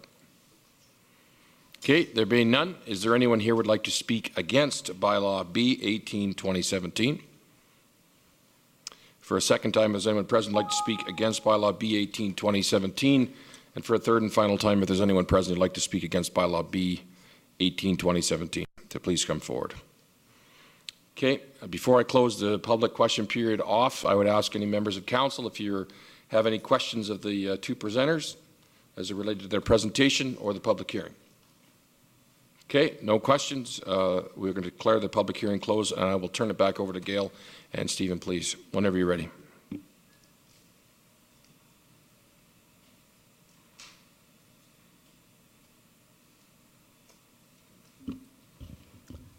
Yes, His Worship. Council has three alternatives in moving forward. Alternative one, that Council could adopt Bylaw B 18-2017. By adopting Bylaw 18-2017 means the proposed land use districts will be applied to the subject lands. The alternative two is that Council table Bylaw B 18-2017. By tabling the bylaw, Council could request any additional information they feel that they need to make a decision. Alternative three is that Council could defeat Bylaw B 18-2017. By defeating Bylaw 18-2017 would mean that the existing land use designation of urban holding would remain and the subdivision of the lands could not occur and no further development would happen. At this point, administration is recommending alternative one, that Council adopts proposed Bylaw B 18-2017 as presented. Thank you, Gail. I should note, Your Worship, the bylaw was given first reading on July 4th. It was. Yes, Your Worship. Actually, our acting city manager said I was right for a change. we had a discussion this afternoon, and I said, no, I think this has come to first reading. So that doesn't happen very often that I'm right, so I really appreciate that feedback. So moving forward. That's why I said it publicly, Lawrence. Sorry about that. So we're at 9.1. The alternatives and implications in front of you. We're going to go with Councillor Chapman, please. Your Worship, I would love to move bylaw, or second reading, Bylaw B 18-2017. Excellent. All those in favor? It's unanimous. Thank you, Deputy Mayor Burley. Third reading, Your Worship. Thank you. All those in favor? It is unanimous. Thank you very much. Thank you very much. We're into bylaws continued. 10.1, we are going to be looking at Bylaw B 20-2017. And this is the feedback on elected officials' code of conduct. Does anybody need a bathroom break? Yes, we're going to take a, sorry, Your Worship, would you call a recess for 5 minutes, please? Yeah, a recess for 5 minutes, please. Thank you. Now you need to come and say hi to your family. Yeah.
Call me back to order, please. Excellent. So we have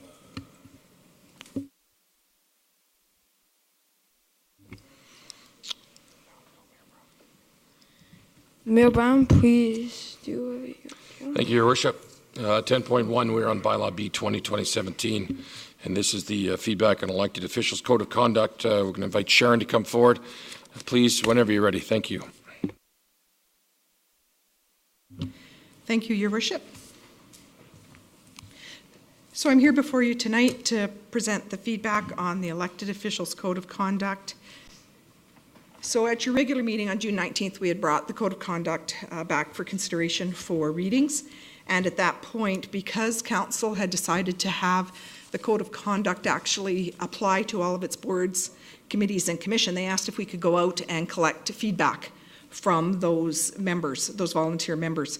So we did send out it. We used a survey tool and we sent it out so the feedback would be anonymous. We had 14 people who actually opened the document, and of those 4 submitted comments. And so we have included those comments in your package. I can run through those in a minute. And we did make some minor amendments to the bylaw to reflect the feedback of the board members. And the other thing that had happened in that time was the province has released the latest draft of their regulation on code of conduct, and we had covered off everything within that regulation except for the use of municipal assets and services and the attendance at orientation and other training. So we have included information on that in the bylaw as well, and I'll cover that as well. So in terms of the comments, we've provided you with a chart of the feedback that was received, and I thought I would just point out the specific ones that we have amended or worked into the bylaw. One is the request that if somebody makes a complaint, that the identity of that person is kept confidential. That is in keeping with FOIP legislation, and that is also in keeping with any other complaint that we receive here at the city. And so we did incorporate that into the bylaw. There was some question around, there were some comments around bias and the definition of bias, and so we have reworked that definition and feel that it's much clearer now what qualifies as bias. We've also amended the bylaw because in some instances your board chair is actually a volunteer member and not a council member. So we've indicated in the bylaw that those discussions between a complainant and the board chair, that would need to be an elected official. And in the event that you have a board that does not have an elected official as chair, that conversation would then occur with the mayor.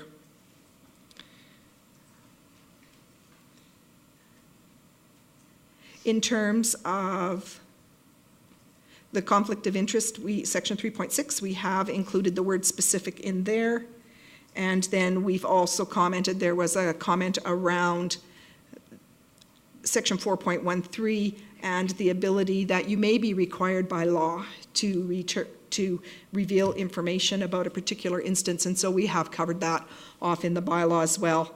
I'd just like to say that staff were very, very appreciative of the board members who took the time to look at the code of conduct. And you can see from the comments that there was a lot of thought put into it by the people who did review the code of conduct, and we were very, very appreciative of that.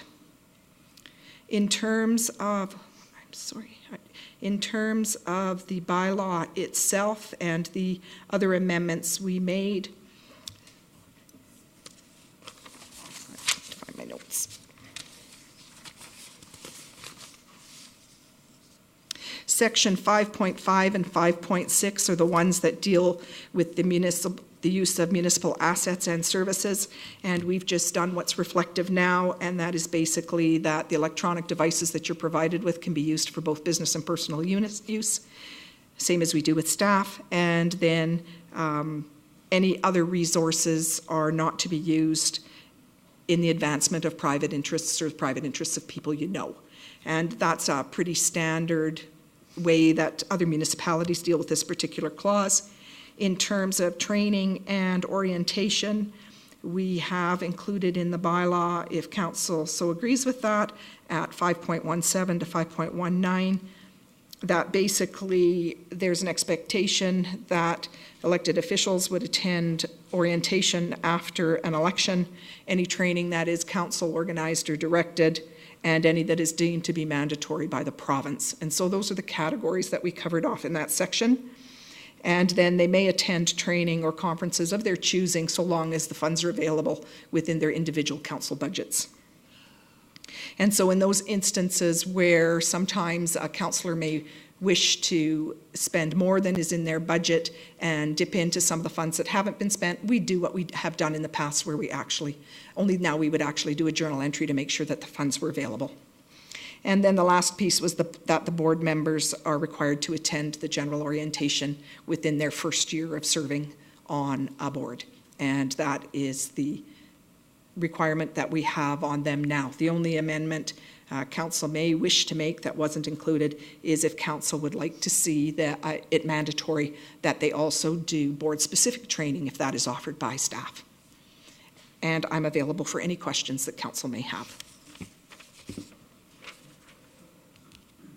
Thank you, Sharon. And any questions from council? Councilor Hunter? I do. So, through the chair, thank you, Mr. Mayor. Do we have, I don't have it in a package, I see a whole bunch of stuff in there, but do we have a legal opinion on this that is available to us? And if so? Through the chair, a legal opinion in which regard?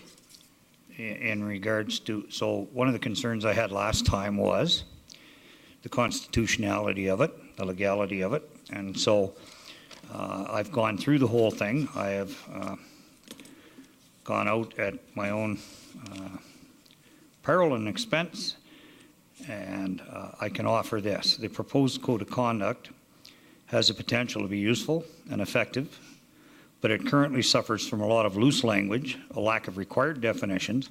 Many sections would be difficult to impossible to properly interpret, apply, and enforce because the wording is so vague, subjective, and overbroad.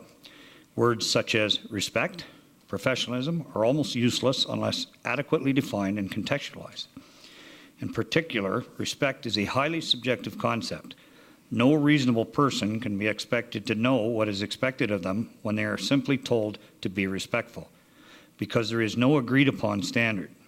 Sections 4.6, 4.10, 4.11, 5.3, 5.4, 5.9, 5.10, 5.12, 5.32, 6.11, 6.31, and 6.32 are all currently deficient due to lack of objectivity. It is entirely unclear what the standard is.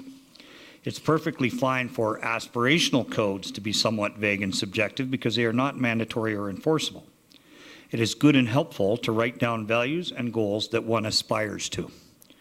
But codes of conduct that purport to set minimum standards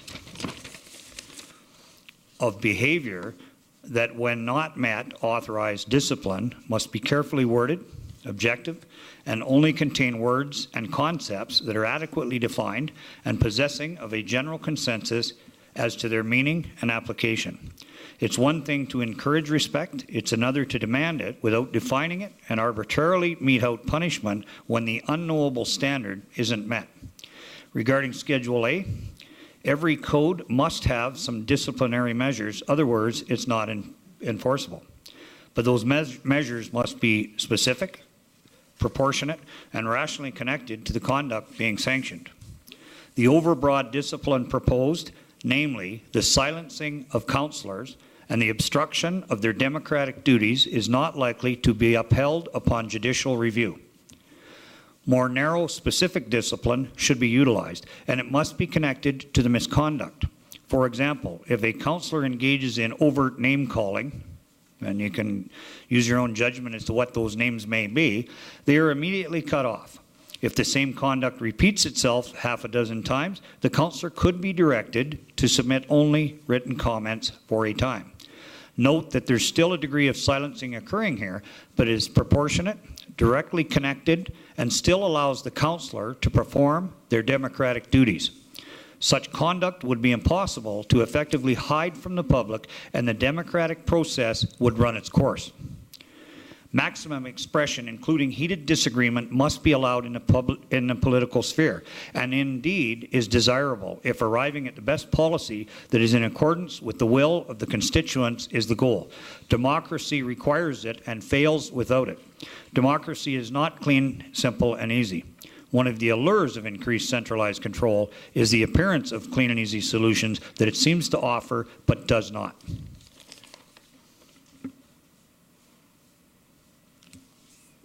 Through the chair, the code of conduct was drafted based on documents that had been through legal review. Has this particular code of conduct been through legal review? No, it has not.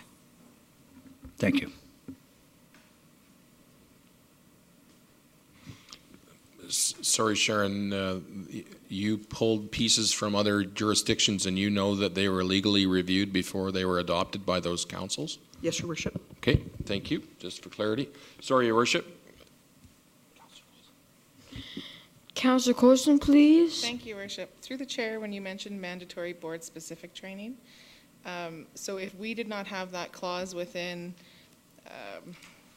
the code of conduct for our boards, say, then that would only fall under provincial mandatory training, right? So SDAB, which we're expecting to come out MPC, but not necessarily anything else. That would just be what's mandated under the province.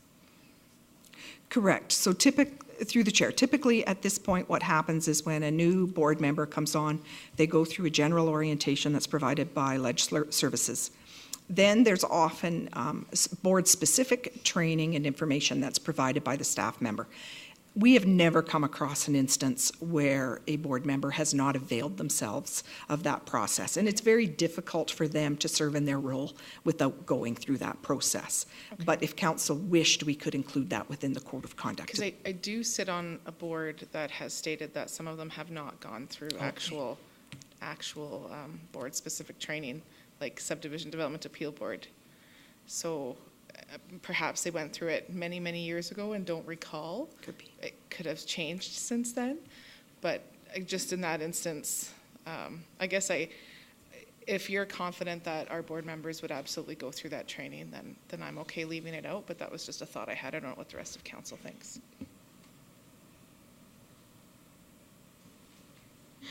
Thank you, Councillor Colson. Any other questions? Mayor Brown, please. Thank you, sir. So with what's been going on in Virginia and Boston, throughout the U.S. and other conversations around the world, I've thought a lot about this over the last week, certainly the last weekend when I read what's finally been presented. I'm concerned about whose authority. So who will be making these judgments? Who will be enforcing them? How will they impact them? Who's the judicial review? Like I'm not concerned about it, to be honest with you. But at the end of the day, we are entitled to have, whether we like that opinion or not, it's under the charter, I think it's 2D, around freedom of speech and opinion. And I would suggest that some of the language in here stifles that, because you're getting into areas around, I don't even know how you determine harassment versus bullying versus who's the judge? Who's going to suggest that administration, what if they're acting in a way against board members or elected officials? Are they subject to the same rules and regulations that are applied to elected officials? I don't see that. I see that we're married to the city, whatever the expectations are for the employees. I can't support this at this time, and Councillor Hunter, I want to tell you, you did an excellent job of submitting your concerns, because I feel the same way. I don't know how this comes together, and I've seen things over the last 7 years that have been unfairly and unjustly pushed, not just on myself but others, and I've heard things, as we all do, about certain instances or whatever that have occurred, and I've found them to be unfair and unwarranted in some cases.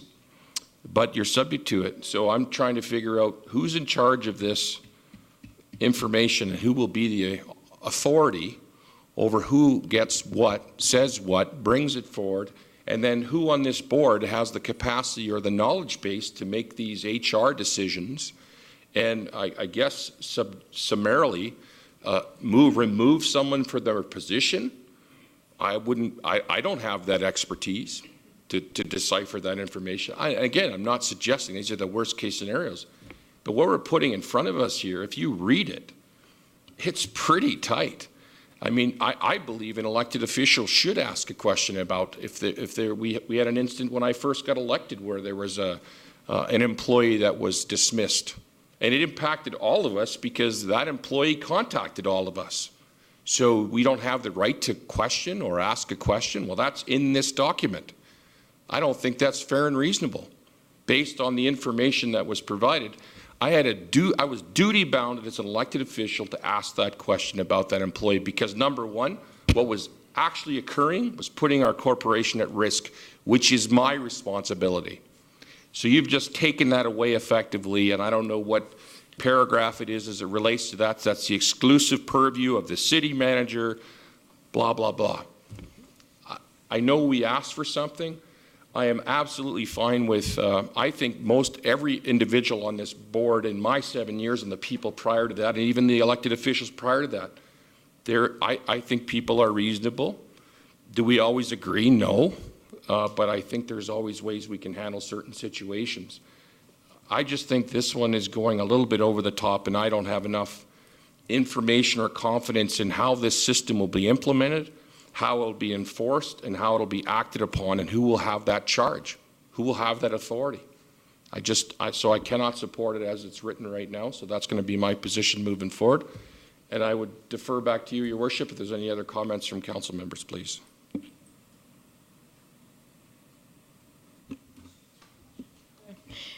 Is there any questions from council? Councillor Corson, Thank please. you, Your Worship. So through the chair, before I came tonight, I pulled up the Rocky View School Code of Conduct because they have a $260 million operating budget. So they're entrusted as elected officials as well in being the same type of liaison that we are here at council.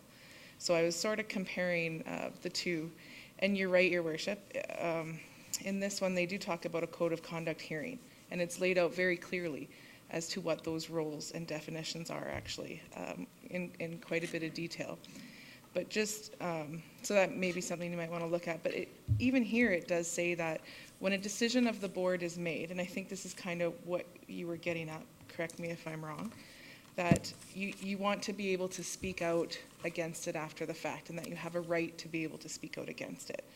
I think when it comes down to is there's a difference between standing up for what you believe in and conveying a message versus undermining a decision that has been voted on in a democratic process. So I think that there is a fine line there as well that maybe we need a little bit more definition on, but my understanding of this bylaw is that we as a council will determine together what the next steps are.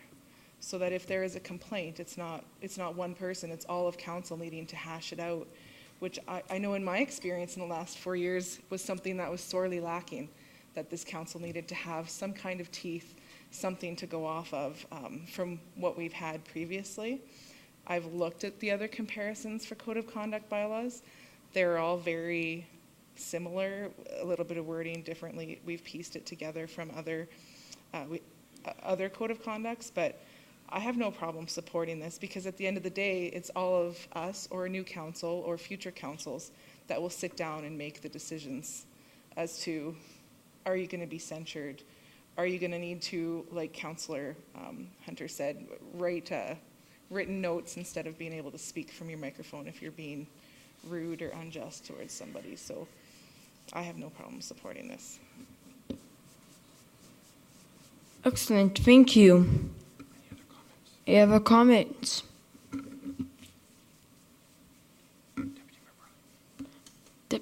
Deputy Mayor Bowie. Thank you, Your Worship. I'm going to echo Councillor Colson's comments. We need a code of conduct bylaw. I've been on council a while, and there have been times when it would have came in very handy. Things happen. A decision is made. You might disagree with it, and you might talk to the press why you disagree with it.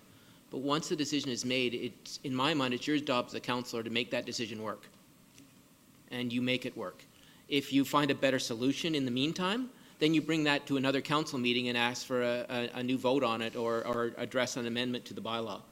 But I believe that you should not be going on social media, you should not be writing letters to the editor against a decision that was made.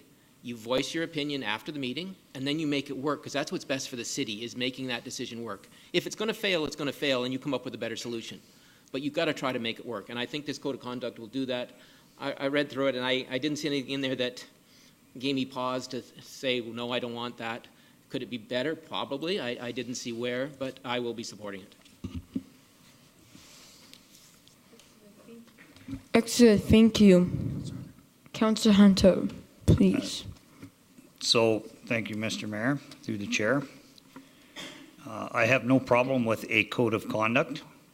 What I have an issue with is patchwork legislation, patchwork ideas that have not, as we heard, have been subjected to a complete and thorough legal review. I committed to taking this out for a legal review. My concern when this came forward last time was that, quote, I don't believe that a lot of this would stand the test of constitutional justice. I have gone out for that opinion, and again, I have been told that, so great, we need a code of conduct. What I'm hearing is that some of my colleagues are absolutely okay with having an overbroad discipline, silencing of the councillors, and the obstruction of their democratic duties. Even though it's not likely to be upheld upon judicial review, we're okay with that because we need something with teeth. I like teeth too. I'm just not prepared to put false teeth into something like democracy. I'm absolutely not going to support that, and I will certainly be going well beyond this forum to put that out there, that this isn't about Alan Hunter, this isn't about the people at this council, this is about democracy as a whole, and in the future, councils that come before us and the boards as well. And so, again, have absolutely no problem supporting a code of conduct. This is not a code of conduct. This will not survive a judicial review. This will likely, and we heard that the remedy was that if you were unfairly accused, Councillor, sorry, just convicted and sentenced. Just a quick comment. That's your opinion that it wouldn't.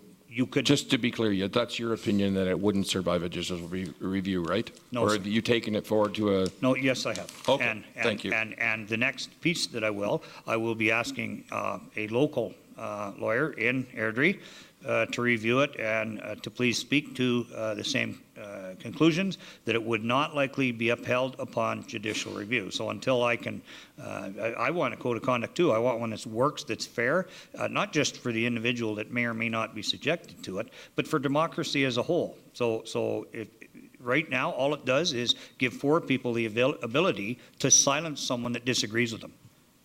And it does so unfairly, and again, as I said, it won't survive a judicial review, and I'm not prepared to support it until I'm assured that it will survive that type of a review.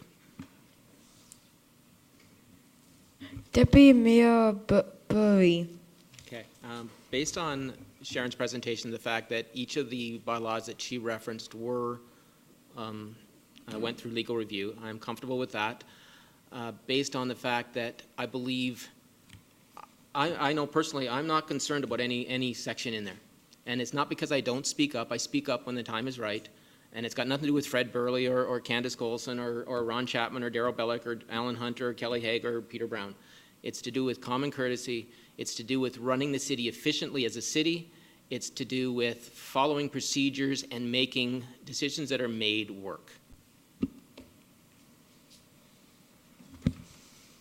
Councillor Colson, please. Thank you, Your Worship. Through the chair, Sharon, sorry. The last bylaw that we heard tonight, we had a public hearing. Was that sent to legal review? That bylaw we just passed? Did that go through full legal review?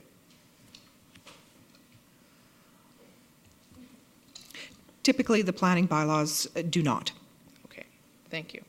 So many of our public hearings and bylaws that we pass do not go through full legal review. That is correct. Thank you. I understand the fear of censure. I get that. I think there is a difference between saying you represent council at a function when that may not be a council-sanctioned function. I understand that when you represent council, you are the voice of council. You are there. If say, His Worship is at an event that all of council and the mayor was invited to, he is the voice of council. He is there to represent all of council. If The chair of EAB, Councillor Chapman, is at a recycling event. He is there to represent council as part of being a board chair. The same with Councillor Hunter. If he is at a council-sanctioned function representing the police committee, he is there to represent that function of council.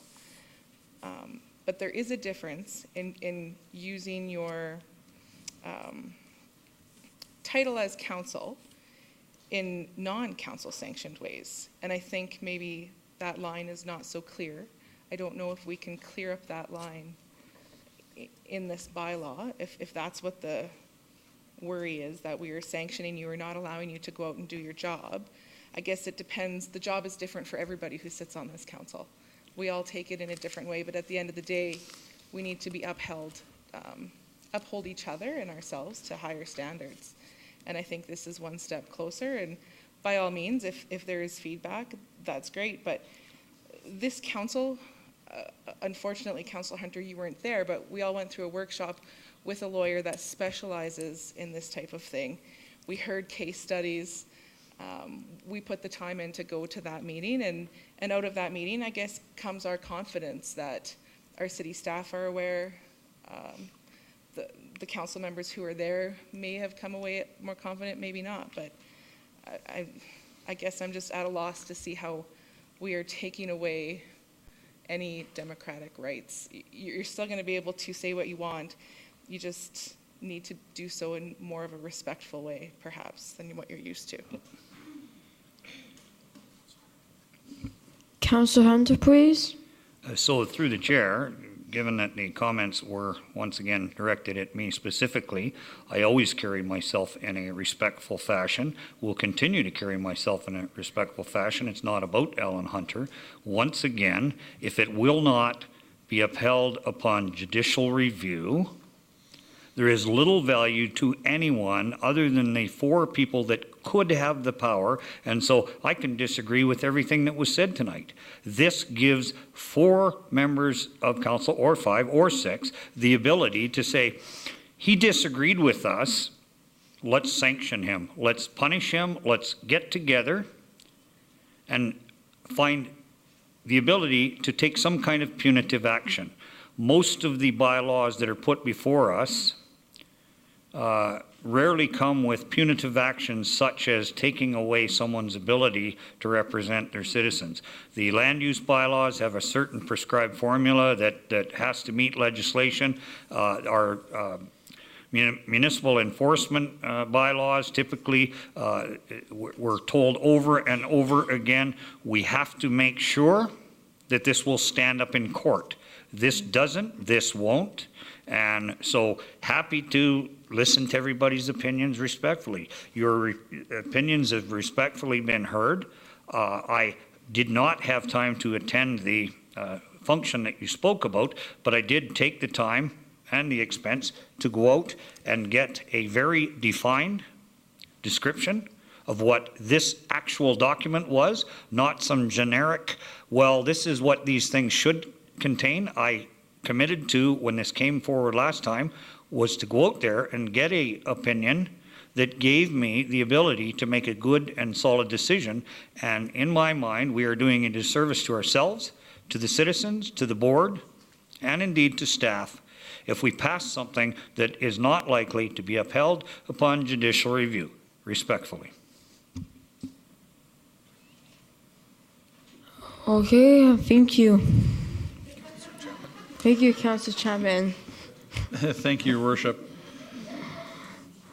Councillor Hunter, I was ready to support this bylaw tonight. I've listened to you, and you made some very good points. And I do have to agree with you. I do want to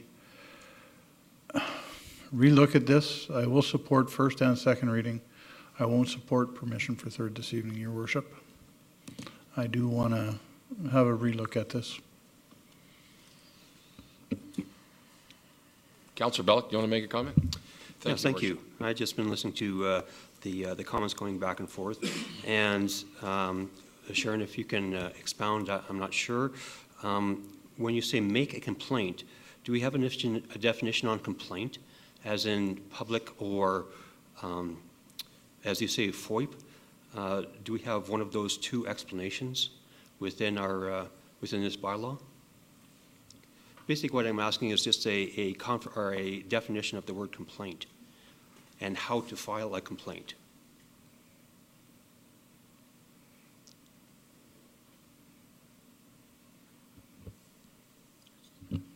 Through the chair, the word complaint has not been defined. How the bylaw has been structured is that if somebody has a complaint or an issue with something that has occurred, they would submit that to either their board chair, if that is an elected official, or to city council, and at that point it would be city council who would make the determination whether or not the complaint was warranted. If they felt that they needed to bring a third party in to help with that decision, then the council has that ability to do so. But that's how the bylaw is structured. Okay, and through the chair, would the complaint be through a public forum as well? I'm sorry? Would the complaint be acceptable through public forum as well? Through the chair, I don't see why that would not be a route a person could go if they chose to go that way. Okay, very good. And I was just thinking of a third party, if anything came down to contesting the board of conduct, maybe a third party ombudsman or something like that to take us out of that decision-making process. But again, that's just my idea. Through the chair, my only comment would be council has the ability to do that. But at the end of the day, the decision rests with council because council are elected officials. And so council is the only body that has the ability to sanction members of city council.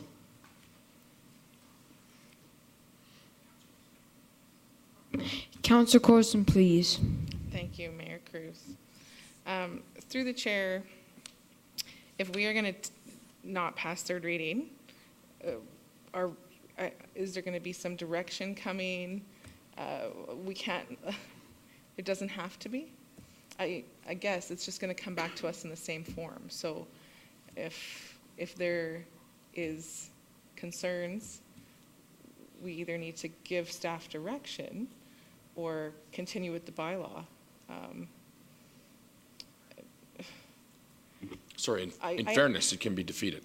It could be defeated. Yep, we can carry on with what we have currently. Yep. And we've heard already that the provincial government's going to be coming together and meeting with community members and figuring out what they want to do as it relates to municipal. That those will be very broad and still Oh, leaving it up to absolutely. individual municipalities to do. So, I mean, I'm not all that confident that that will get us anywhere near closer to where we need to be. But I think that if we are going to say that this bylaw needs to have judicial review or legal opinions, that every bylaw that comes through this council is going to need to have legal opinion. Why are we picking and choosing one over another? Those would be my thoughts, but I'm still going to support this bylaw. I look forward to hearing what other council members think maybe needs to be added or deleted, but I haven't heard that here tonight. I've just heard that it's either not good or it's good or I'm not sure. So this is a long time in the making. I think this was 2014 when this process started and keeps coming back and back again. I would like to see an end to this process, but that was my 2 cents. Excellent. I'm just going to interrupt the discussion really quickly here.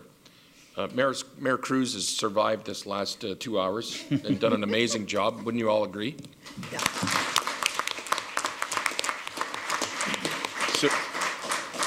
So what I'm going to ask him to do, and I'm sorry, Sharon, to interrupt you and everyone on council, but it's a good time because he has to get home.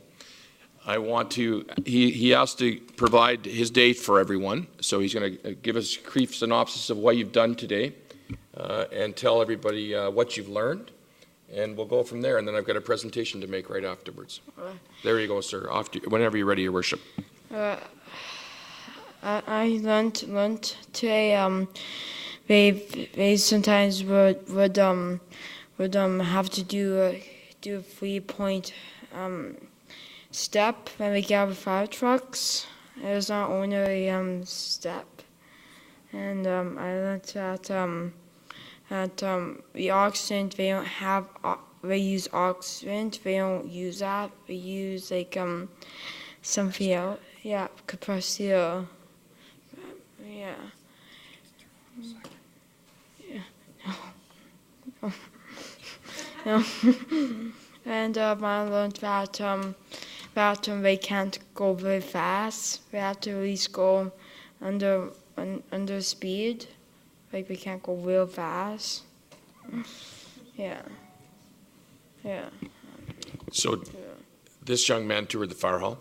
He had lunch with our community services group. Yeah, he had a list of questions for me. I couldn't answer all of them. He was just too tough on me. But he's just one of the sharpest individuals I've met. He's got tons of energy, a great sense of humor. And I really want to thank you for doing such a wonderful job and coming up with such a great idea. And whatever happens in the future, I'm looking forward to you working with our staff to creating this celebration for all of our emergency service personnel.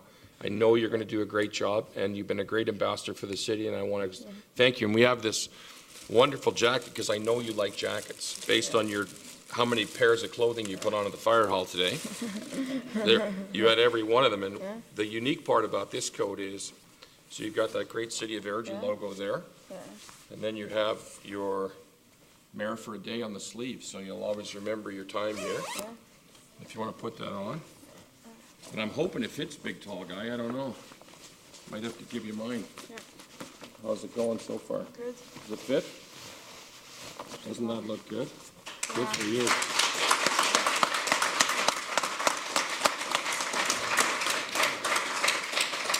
So we're going to do a picture, okay?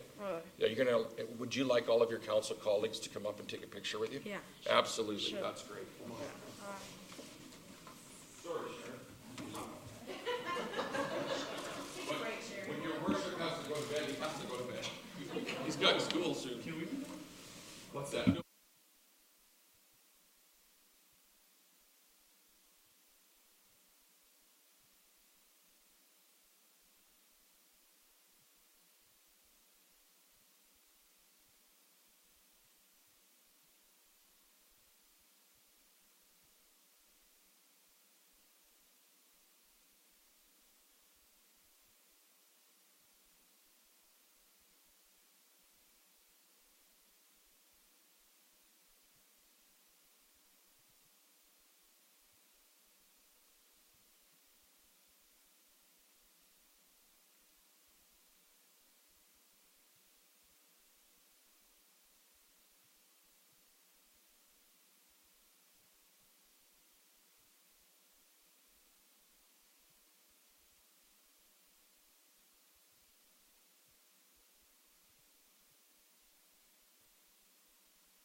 All right, my apologies, Sharon. So we've heard lots of different perspectives, and I really appreciate, and I want to reiterate that it's not a direct hit on anybody this is coming forward like this. For me personally, it was just reviewing. There's a lot of unanswered questions, as it was very aptly pointed out with Councillor Hunter's letter. I love all the honesty, integrity, pecuniary, doing things right, working hard on behalf of the residents. It's fairly simple, but I just believe it's become a little bit more complicated when you're talking about some pretty large initiatives. So we all know that 50 plus 1 is representative of a vote, but that doesn't always apply. We have a staff member that doesn't work on that auspices. So there's different rules for everything in this community at times, and this is another representation of that. And I just want to make sure it's done right the first time, that it's acceptable to everybody, and that it makes sense, and that, as Councillor Hunter and Councillor Chapman have said, that it is not subject to where we're going to lawyers and defending ourselves and things that, well, who pays for that? Does the municipality pay for that? Or is that out of the pocket of the individual? Like, not to suggest any of this is going to occur, but those are unanswered questions, and it's a fairly detailed document, as everyone has read. Councillor Chapman, sorry to go on. Thank you, Your Worship. I just wanted to clarify it. In concept, I support the code of conduct, and like I said, Councillor Hunter brought up some comments, and that I want to have reviewed by a counsel that I know, just legal counsel, just for my own peace of mind.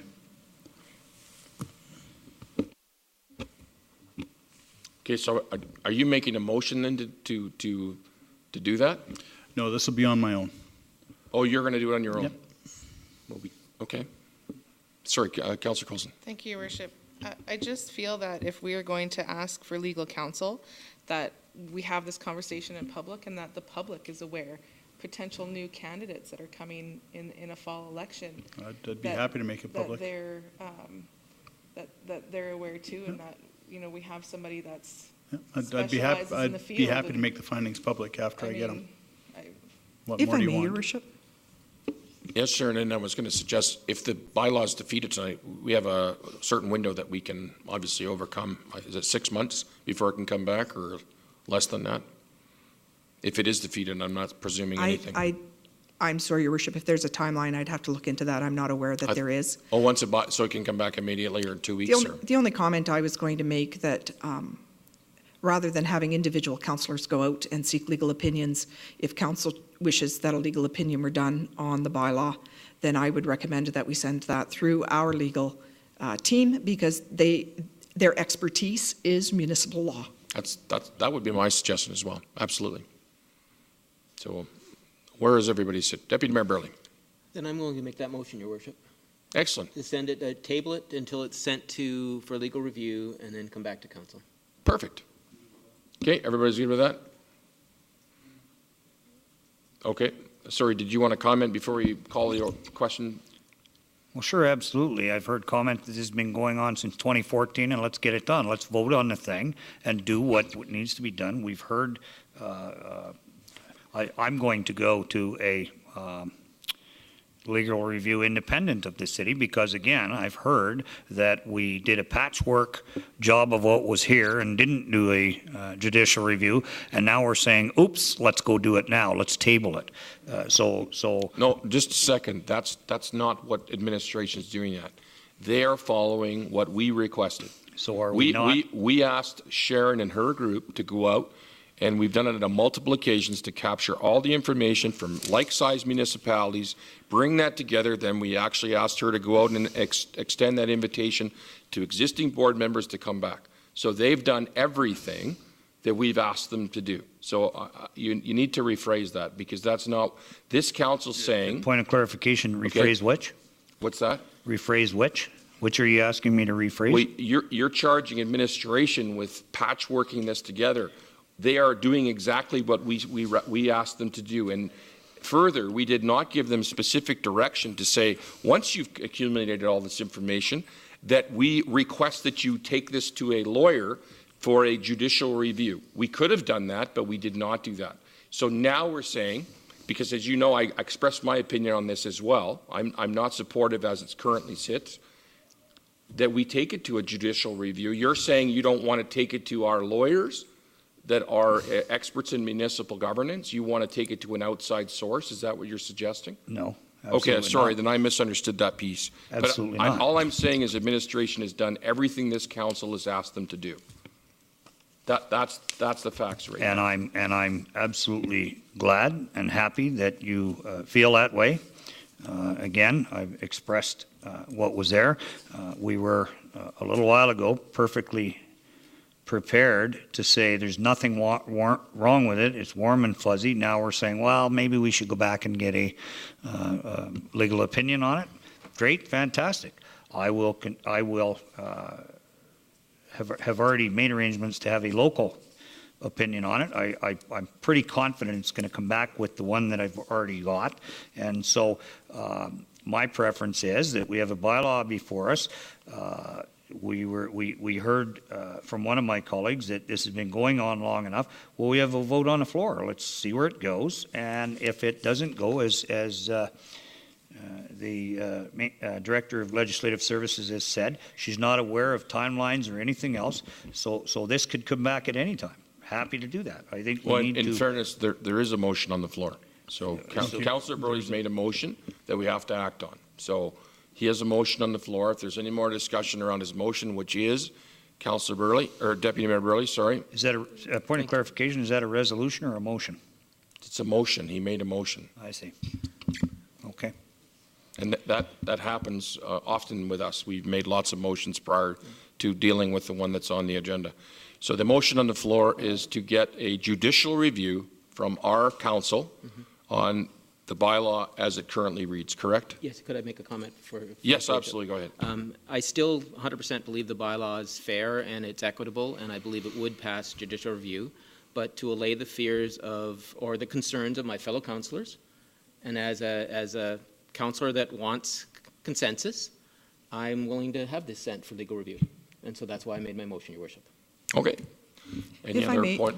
Sorry, you may. Go ahead, Sharon. If I may, Your Worship, I know it's just a couple of words, but a legal review and a judicial review are two very different things. Which would you prefer? So the legal review is putting it through our lawyer. A judicial review is actually putting it through the courts. Legal review, yes, legal review. Okay. Oh, sorry, Councillor Hunter. So again, I'm glad that staff have a preference. That's fantastic.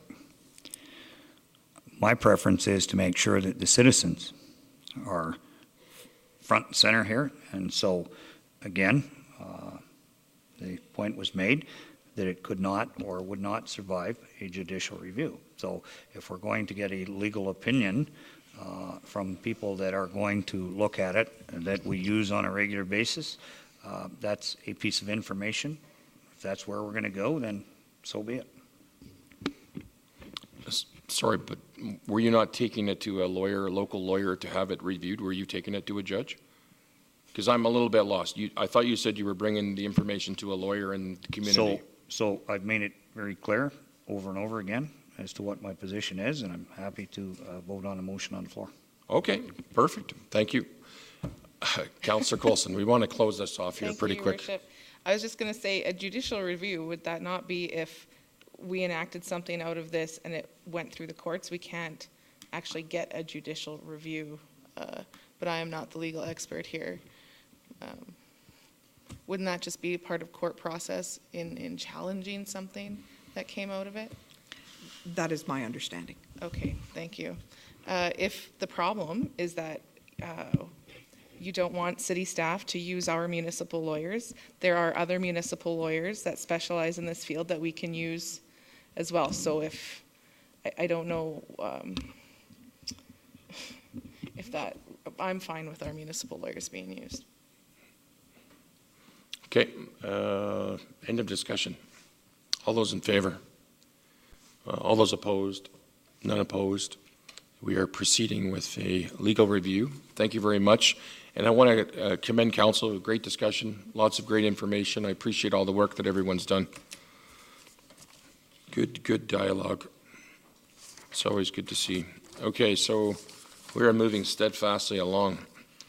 We're at 10.2. We are at item number B, 24-2017, and this is to rescind bylaw number 425. And Sharon is still up front, so whenever you're ready, Sharon, please. Your Worship, members of council, this particular report is dealing with bylaw number 425. This is really a housekeeping issue. Bylaw 425 deals with, it prohibits the discharge of guns and other firearms within the corporate limits of the village.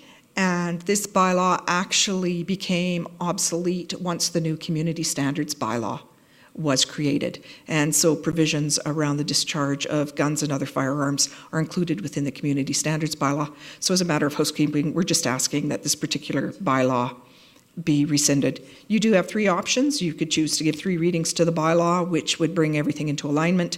You could choose not to give 3 readings, which would mean we could potentially have, well, we do have a duplication within our system.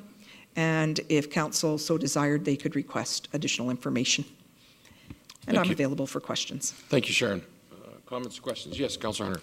So through the chair, just a couple. So there's a housekeeping item, and I'm sure there may or may not be a whole bunch more out there that this was in place in the 60s, I believe, when we were a village. Are there many more out there? Do we know? Is there any indication out there? There was one in Calgary that a number of years ago that if they kicked you out of town, they had to give you a horse, a gun, and 5 bullets. And so I'm hoping that still applies in Airdrie, because happy to do that upon retirement. But can you speak to that? Through the chair, I cannot say there are not any more of these out there. I know there has been a bylaw review done in my time. As you can appreciate, there are a lot of bylaws at the City of Airdrie. I do remember when I first started with the city, there was one where every establishment had to have a hitching post in front, and that had not been rescinded. And so over time, we watch for these and try to clear them up. But can I say there are no more like this? No, I cannot. Excellent. Let's get started. Councillor Coulson, please. I was just wondering if there's been through a legal review, Sharon, that we can rescind this bylaw. First reading, bylaw B24, 2017. All those in favor? It's unanimous. Thank you. Deputy Mayor Burley. Second reading, Your Worship. Thank you. All those in favor? It's unanimous. Thank you. Councillor Bellick. Permission for third? Thank you. All those in favor? It's unanimous. Thank you. Councillor Chapman, please. Your Worship, I'd like to move third reading for bylaw B24, 2017. Thank you. All those in favor? And it's unanimous. We're moving on to 10.3, and this is the amendment of the Community Services Bylaw. Sharon will continue. Thank you, Sharon. Thank you, Your Worship and Council. As you can tell, we've been doing a little bit of cleanup over the course of the summer. This particular bylaw is asking for an amendment to the Community Standards Bylaw. It too deals with firearms. Within the existing bylaw, there is an exemption that allows the city manager to make the call as to whether or not a citizen can discharge a firearm within the city limits. This is outside the annexed area, which has been identified as a shoot zone. People in the annexed area do have the ability to shoot on their properties. This is actually dealing within the urban limits, and it arose from a request where an individual wanted to shoot pigeons. And so as staff, we took a hard look at this and felt that we did not believe it was appropriate for citizens to be discharging firearms, even if they were pellet guns within the city. And so we're asking that this particular exemption be removed. And so the bylaw allows for that, and we would also ask that should council decide to proceed with this, that they would also do an amendment to eliminate the definition of a shooting permit, because a shooting permit, it would only be needed in these instances, and that was one piece we did miss. So council does have, again, your 3 options. You could choose to give 3 readings to the bylaw. That would remove the ability for an individual to make the request of the city manager to have an exemption to shoot in the urban limits. Within the urban core of the city, you could choose to amend this bylaw, or at the end of the day, you could defeat it at first reading, and this would mean that this provision would still remain on the books. And at this time, we are asking that council give 3 readings to this bylaw, and after first reading, do an amendment to remove the definition of shooting permit. Thank you, Sharon. We have questions or people that want to move on the motion? Well, actually, neither one. Sorry. So we'll go Councillor Chapman first. What is the definition of the urban area of the city? Where does the urban end and the rural start? How do you define that? My understanding is, I've got the bylaw here.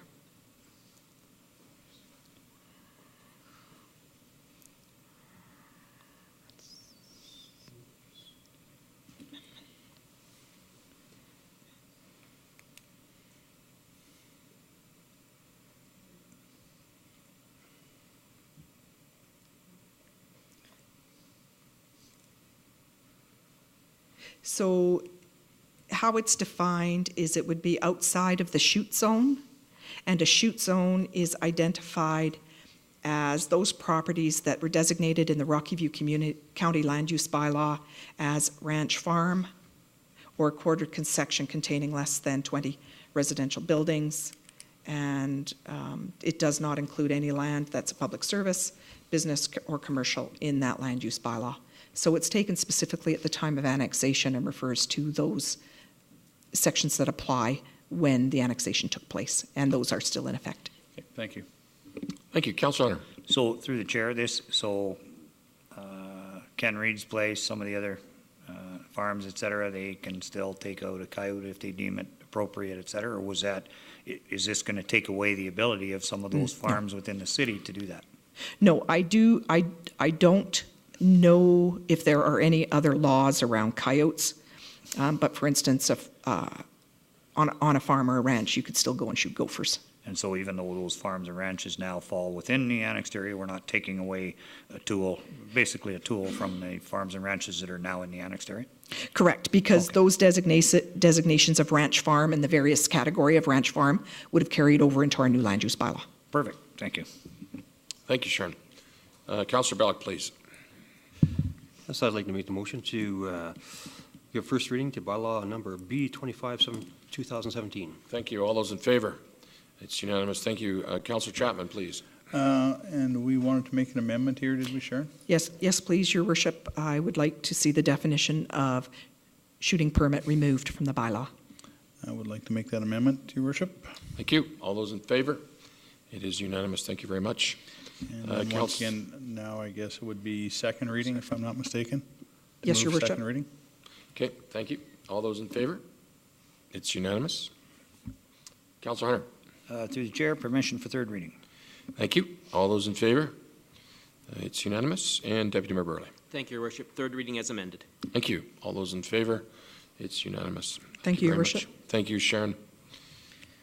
So we're on 10.4. We're getting close to the end. Amendment to smoking bylaw. Sharon, whenever you're ready, please. Thank you, Your Worship.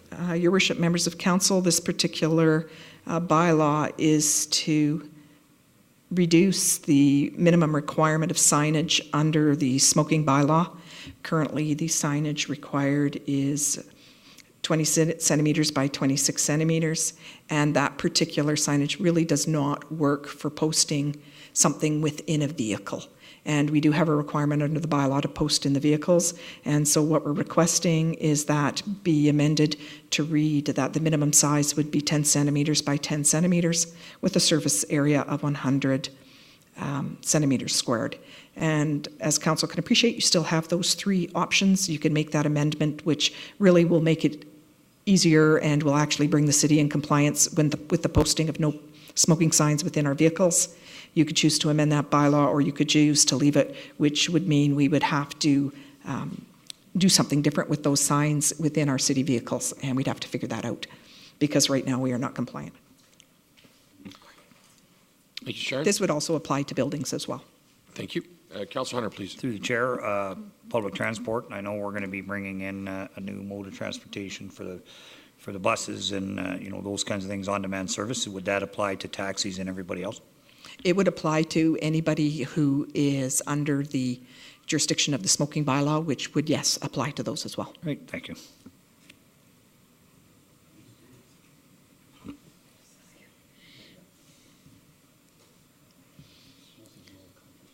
Okay. Thank you. Councillor Chapman, please. Your Worship, I'd like to move first reading of bylaw B27, 2017. Okay, all those in favor? It's unanimous. Thank you. Councillor Bellick, please. Yes, second reading, please. All those in favor? It's unanimous. Thank you. Councillor Hunter. Permission for third reading. Thank you. All those in favor? And finally, Councillor Coulson, please. Third reading. Thank you. All those in favor? It's unanimous. Thank you very much. Thank you, Sharon. Thank you, Your Worship. 11, we have no items. 12, no items. 13, no items. 14, correspondence. So this is the over 50, so we're passing on 14.1 because that's complete. 14.2, we have correspondence from the Alberta Culture and Tourism. Sharon. Sorry.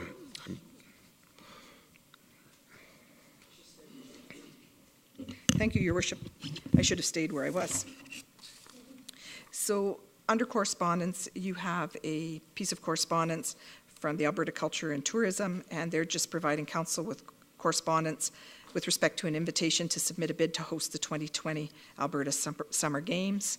And then the last piece of correspondence, as council will recall, was an item that was moved from appointments and presentations, item 6.1, which became 14.3, which is the request to waive taxes. And Shannon is available should council have any questions with respect to this piece of correspondence, and I do believe that council has received information on this particular request. So 14.2, let's deal with that. I believe we're going to send them a thank you letter, but we're already hosting a certain games that year. Unless council would like to double our output. Yes, Deputy Mayor Burley. Our volunteers are amazing, but I think that might be taxing them a bit. I would think. Yes, sir. Do you want to, can I get a motion then, Deputy Mayor Burley, please? Or, sorry, I apologize. Yeah, no, it is you. I apologize. We want to wait till we deal with 14.3, Your Worship, then I can file correspondence after that. Well, they're two separate items, so let's deal with 14.2 first. Then the motion would be that we send the letter declining at this time. Excellent. All those in favor? It's unanimous. Thank you very much, Deputy Mayor Burley. 14.3, so everybody's had an opportunity. So this, let's see how to determine. The person that was responsible for helping a senior citizen, this person's mother was, she wasn't able to pay her taxes on time because of her illness and her eventual passing, which was, I believe, the day of the checks were due. So they were charged a penalty for being late, and this individual would like to see that penalty rescinded based on the fact that her mother was deceased on the day, I believe, Shannon, just to clarify, it was the day the taxes were due. Thank you. And thank you for sticking around. I appreciate that.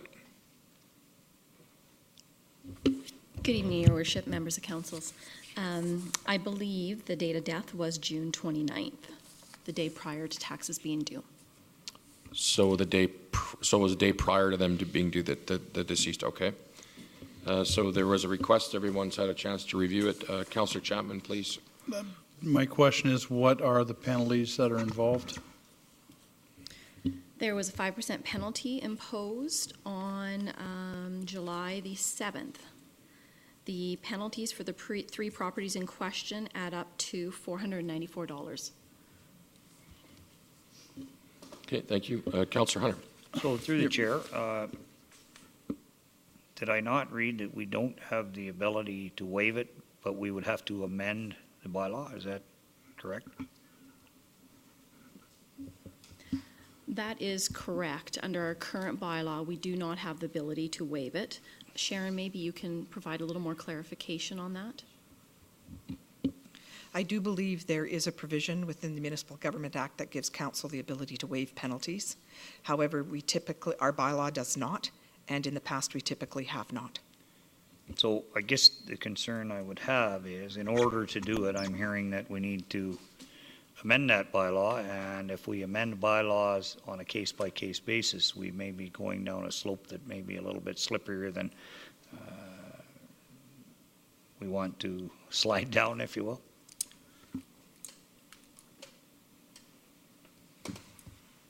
Okay. Any other comments? Yes, Councillor Coulson. I mean, I agree with Councillor Hunter. It's unfortunate that this happened. I think it's a difficult request to see come through. But at this point, I understand, as far as fairness goes, that we can't review this on a case-by-case basis, and we have to make it fair across the board for all residents. But I would like to see, after I'll make a motion to file correspondence, but I would like to, in that motion, direct staff to come back with a compassionate response and explain in detail why council is choosing not to waive fees. We can't in our current bylaw, and if we follow the MGA, that would definitely, I think that would break our procedural bylaw, would it not? If I may, Your Worship? Please. Rather than filing the correspondence, I think we do need to have a response to the resident, and if that decision is to deny the request, then we could add those pieces. I'm sorry, I just lost the piece you asked about the bylaw. Would it not break our procedural bylaw if we jumped to the MGA when we already have a standing bylaw within our municipality? No, it would not be breaking the procedural bylaw. Council does have the ability to do that. from my perspective, if council wished to have the ability to consider waiving taxes, we should probably include that within our bylaw, and that would require a bylaw amendment. But the MGA does give council the ability to waive. Right. I think it just puts this council in an awkward position. It would be better off, kind of like how we have our assessment review board made up of independent people that would look at that kind of thing. I don't think at this time, I'm not prepared to make an amendment to that bylaw. Oh, sorry, who had their lights on? I'll go left to right today. Councillor Your Chapman. Worship, if we're allowed to amend this, and if we can use that through the MDA, I'm prepared to make the motion that we waive this $494 penalty in this situation on a one-off. It's $494, Your Worship. This family has suffered enough with the loss of the matriarch. Thank you. Councillor. So through the chair, I'm all for care and compassion. I guess the challenge that I would have, so we're talking 3 properties, is that what I heard? Correct. So, and I don't know the valuation of, but 3 properties in Airdrie, doesn't seem to me that anybody's going to suffer any financial hardships of a $492 fee on 3 pieces of property that I'm assuming have substantial value to it. And so I guess if I'm hearing that we have the ability under the MGA, but because our bylaw is already in place, we would or should amend it. My preference would be to go back and say, so we would have to amend the bylaw to allow this to become common practice. And that, in my mind, isn't a good way to do it. If we're going to do that, we would say thank you for asking for this. You've opened up a discussion that this council's prepared to have on what good reasons we should and would use in order to waive these things. And I would like input from the tax people as well to tell us those pieces, how shouldn't do it. Because again, it's the minute we do it once, someone's going to come out there and say, well, you know what, you set a precedent. What about my case? And so if it's in the case of real hardship, in my mind, we would have some justification. This doesn't seem to be that there's any hardship. It's sad, it's heartbreaking. But again, I don't see a hardship here. And as much as I feel bad that they've lost a family member, again, it's going to take us down a slippery slope. So I'm a little concerned about that. Thank you. Shannon, so it's not common that this happens, but it does happen. So can you provide, are there any other instances where someone has passed away at home, they haven't paid their taxes, and we applied the penalties? This is the first time I've seen a request like this. Actually, it's now the second, because there was another person that came through, I think, just following that request. In my time here, is it common practice? Because I'm like Councillor Chapman. I mean, I do know the family. I know that that mom was very, very sick. I saw her a couple of days before she passed. So I don't know that she would have been in any kind of mindset to sign checks or however that was all done, and based on the letter that we received. But just curious, does it happen a lot? Because I guess the thought is that maybe we need to amend the bylaw. I know our city manager has discretion over a lot of things, and maybe he gets to review things on other levels as it relates to taxis or whatever, where he could look at a case by case, and if it's only 1 or 2 things, happenings a year where this issue is a concern. But sorry, Sharon, if you could answer that question, please. Sure. Just a little bit of background. I did review all other mid-size and larger cities within Alberta tax rate penalty bylaws. None of them have a provision for waiving penalties. It is not something their councillors do consider. The only one that did have a specific policy in regards to waiving a penalty was Red Deer. They would consider and only consider waiving a penalty upon a property being destroyed for some reason where there was no value left to the property. So they would waive a portion of the penalties from the time that property was destroyed until the end of that tax year. Yeah, Mayor Krause told me that they had one incident of a fire where Right. they did the same thing, but that was the only incident. I called a Right. few of the mayors And- today and asked that question. And Councillor Hunter is very correct. Municipalities typically do not go down this road because it does open it up for numerous requests down the road. And where do you draw that line, and which case is special and which one isn't? municipalities in general rely on receiving those funds on June 30th. So, I mean, it's very serious. Municipalities plan for all their financial needs based on receiving those funds on those due dates. So there's a reason those penalties are imposed. As well, when I did review all the other municipalities' penalty bylaws, Airdrie is the only one that does give 3 days grace before applying the penalty. Every other municipality applied those penalties straight on July 1st. Our bylaw reads the third business day. However, this year, we did not apply it till July 7th. We, in addition, always allow a couple extra days just to give a residents a few more days in order to get in here, pay that money if they need it, or to allow for online banking payments as well. Thank you, Hopefully Sharon. that answered your question. Much appreciated. Sorry, Councilor Hunter. So through the chair, a couple things. And Sharon, maybe you can speak to whether we can even answer that. Past history of paying taxes on time, et cetera. Secondly, owning 3 properties, it would seem to me that someone in that family would be aware that you can pay your taxes on a monthly basis. And so if that was an option that an individual that owned 3 properties entered into, the late fee would have been this big instead of this big had they have taken that option. And so I would suggest that, you know, that was an option. You've given 7 days grace or whatever that was. But Sharon, is that something we can ask as to past history of late payment, or is that, because I know there's FOIP and whatever, so.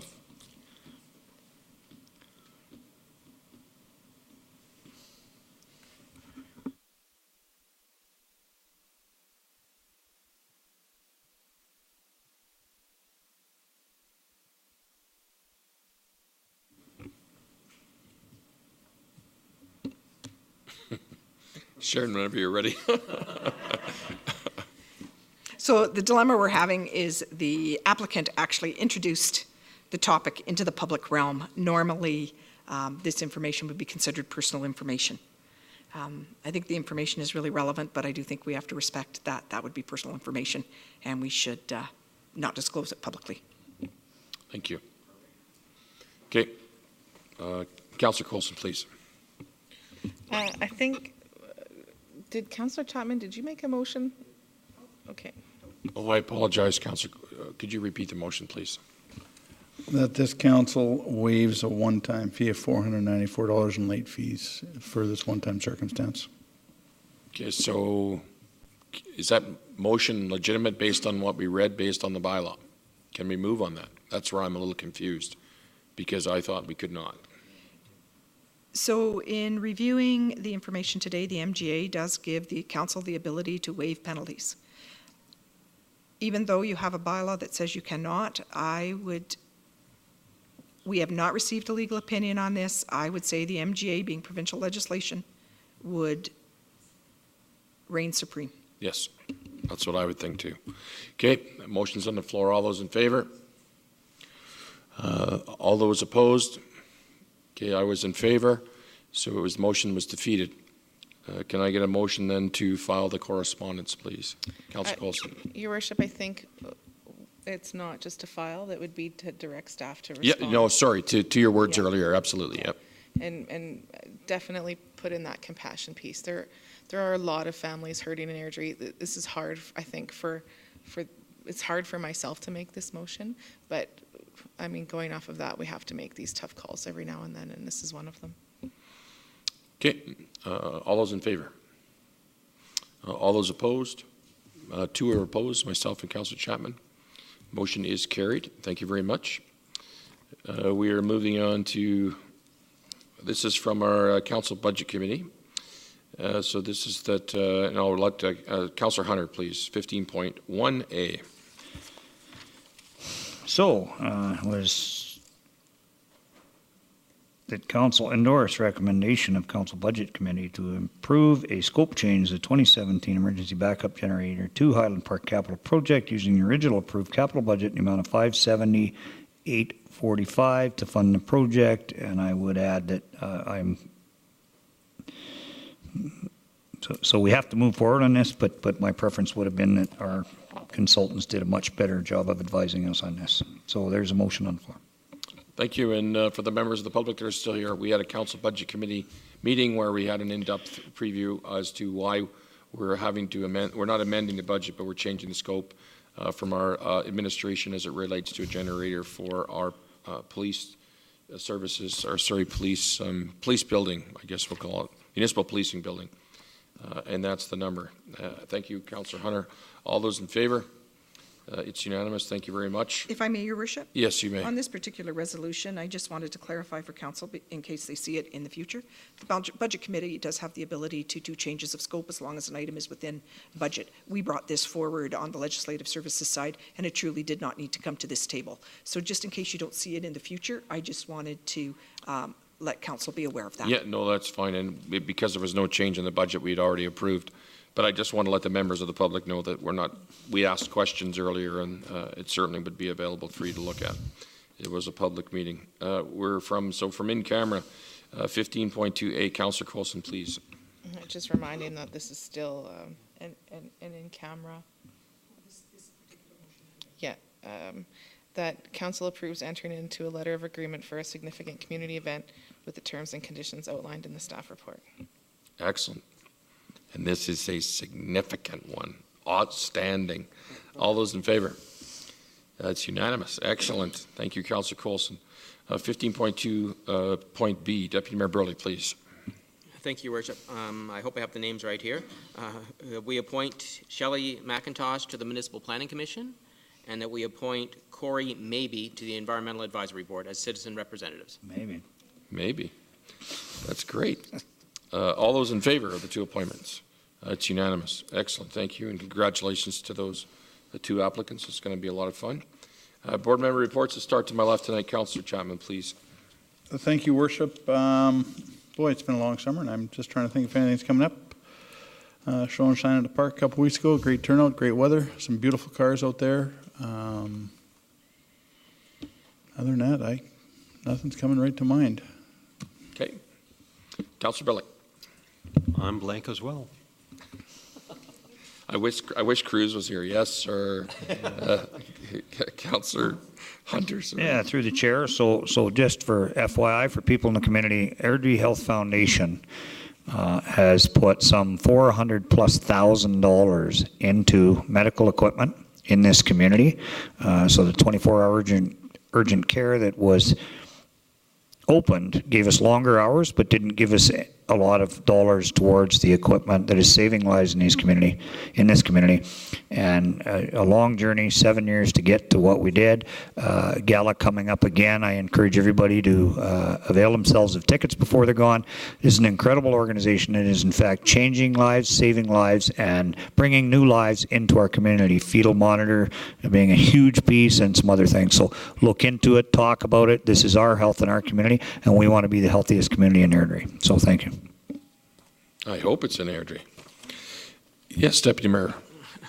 Thank you, Your Worship. I just had the privilege of attending quite a few community events in the last week. On Sunday at Burt Church Cedar, they did the end of summer afternoon party and then the thing afterward. And then I went to the Ag Society and their fall fair, and I got to take a picture of these two little boys that won all these prizes, and they were just so excited. They were just jumping for joy. And then our community service groups like Community Links got to attend their event today, the Canada 150 celebration. And again, these groups give so much back to the community. Thank you, sir. Councillor Coulson. Thank you, Your Worship. Just in regards to, I guess, community events, Miracle Treat Day. You all forgot. I remembered. Just to talk about Trenton and his team at Dairy Queen and what they do for the community and the Children's Hospital. I think they deserve a shout out for that. And then I saw some confused looks in the audience about the difference between the notice of motion and why we can't do that on the fly anymore versus what's on the agenda. So if it's on the agenda, if it's mentioned there, we can make a motion on the spot. If it is not on the agenda, we cannot. So I just wanted to clarify that for those who may be wondering what that was all about during public question period. Awesome, thank you. Yes, so I was attending a lot of the same shows that everybody else was. Just want to, as it relates to city business, I want to thank Archie and Lauren in the Parks Department. Car show would not have happened without our staff getting over there. There was a lot of issues as the building was not quite complete. They made it work, and I can tell you firsthand from the chair and all of their volunteers, they were absolutely adamant to tell you guys what a phenomenal job you did in order to make their show successful. So I really want to thank you. I want to thank Michelle. I want to thank Mark. I want to thank you. I want to thank Chris Reason. The Bisons are coming to Airdrie. We're so excited. There was a hiccup, but I go back to the same thing I said earlier. We addressed it. We dealt with it. We met with the right people, and things are progressing in a manner that's successful for everybody. So just happy to report that. I was over at Community Links as well as Deputy Mayor Burley today. What's astounding to me is I know that organization for the last 10 or 12 years. I worked there for a short period of time. To see the footprint grown to where it's at, to see the amount of support they provide the community and the resources that are available, as Councillor Coulson said, this whole 2014 downturn, it's not gone. There is still a tremendous amount of people dealing with some very difficult situations, and it just warms your heart to realize that we have these agencies that are out there and they're prepared and they're staffed and they're funded and they're ready to help people in our community. So I was very proud when I left there today, knowing that we have these resources in our community. Again, Trent and his team, and you know, my thing is giving out doggy cones, which isn't great for the owners because that stuff goes through you pretty quick. But it was a great day. It was great to see all of my colleagues out there slogging cones and doing what we do and talking to community members and finding out what's going on out there. We live in an awesome community, so we just want to thank you all. And again, just kudos to our directors and their teams. We're doing a lot of different things.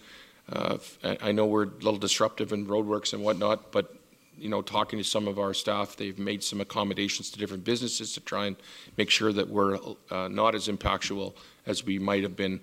So they're looking out for our business community, so I'm excited about that as well. So from there, I believe we have a motion because I just realized my friend Councillor Hegg is not here because we had our deputy mayor, our worship. I forgot about Councillor Hegg. He's not here tonight, so we need to excuse him. So I'd ask Councillor Chapman, please, for a motion. Thank you, Your Worship. Motion to excuse Councillor Hegg. Excellent. All those in favour? He'll be happy to know he's been excused tonight. Your Worship, just one other little thing. When you mentioned Miracle Tree Day, and this is just a funny story, I was standing greeting people at the door as they're coming in. There's two RCMP members. One's holding one door, one's holding the other, and I'm talking to people. And I get this tap on my shoulder and says, Councillor Chapman, can you hold the door, please? Yeah, okay, turn around. He walks across the parking lot. Here's the guy backing out of the parking stall with his telephone up to his ear, eating ice cream. And there's kids all over, and this member just pounds on the window. The guy looks at him and gives him one of these. So it didn't end out so very well. So our revenue went up. I hope. That's so awesome. Sorry, Councillor Hunter, your light's on. Yeah, too. So number one, although I wasn't able to help out at Miracle Treat Day, I did go there before closing and ate more than I should have. So I helped out in that fashion. And my little anecdote today was I was at meeting with a resident at our new Tim Hortons on 8th Street. And I watched one of our new officers, and she's been with us after I talked to her a year and a half. And I watched her go across outside onto the patio and hands on her hips and talks to a young man. Grandma had gone in and said he's giving Mom and Grandma a really hard time. And when you ever see life-changing moments, this officer went there and said, my understanding is you're not doing what you're supposed to be doing, and that's not going to happen again because I don't want to come back and visit you again. Well, you could tell by the look on the kid's face, that was a life-changing moment. So we got some great officers, and I shook her hand and even bought her coffee and said, you just changed that kid's life and Grandma's life and Mom's too. So we got some great people in this community. So. Yes, our new detachment commander certainly learned how to make those, what have they called them, Miracle Treat blizzards. So I was watching Kim, and she hit the button the wrong way and got absolutely drenched. It was actually quite, I wish I had a video camera to see it, but yeah, it was a great day for everybody and awesome for the Children's Hospital to do such great work. So from there, I believe we are at adjournment unless there's anything from our acting CAO as it relates to council follow-up. Simply one item that's scheduled to come back in September. Happy to answer any other questions, Your Worship. Thank you. I don't believe there is any. We are adjourned. Thanks, everybody. Thank you very much, Sharon. Thanks, Carrie.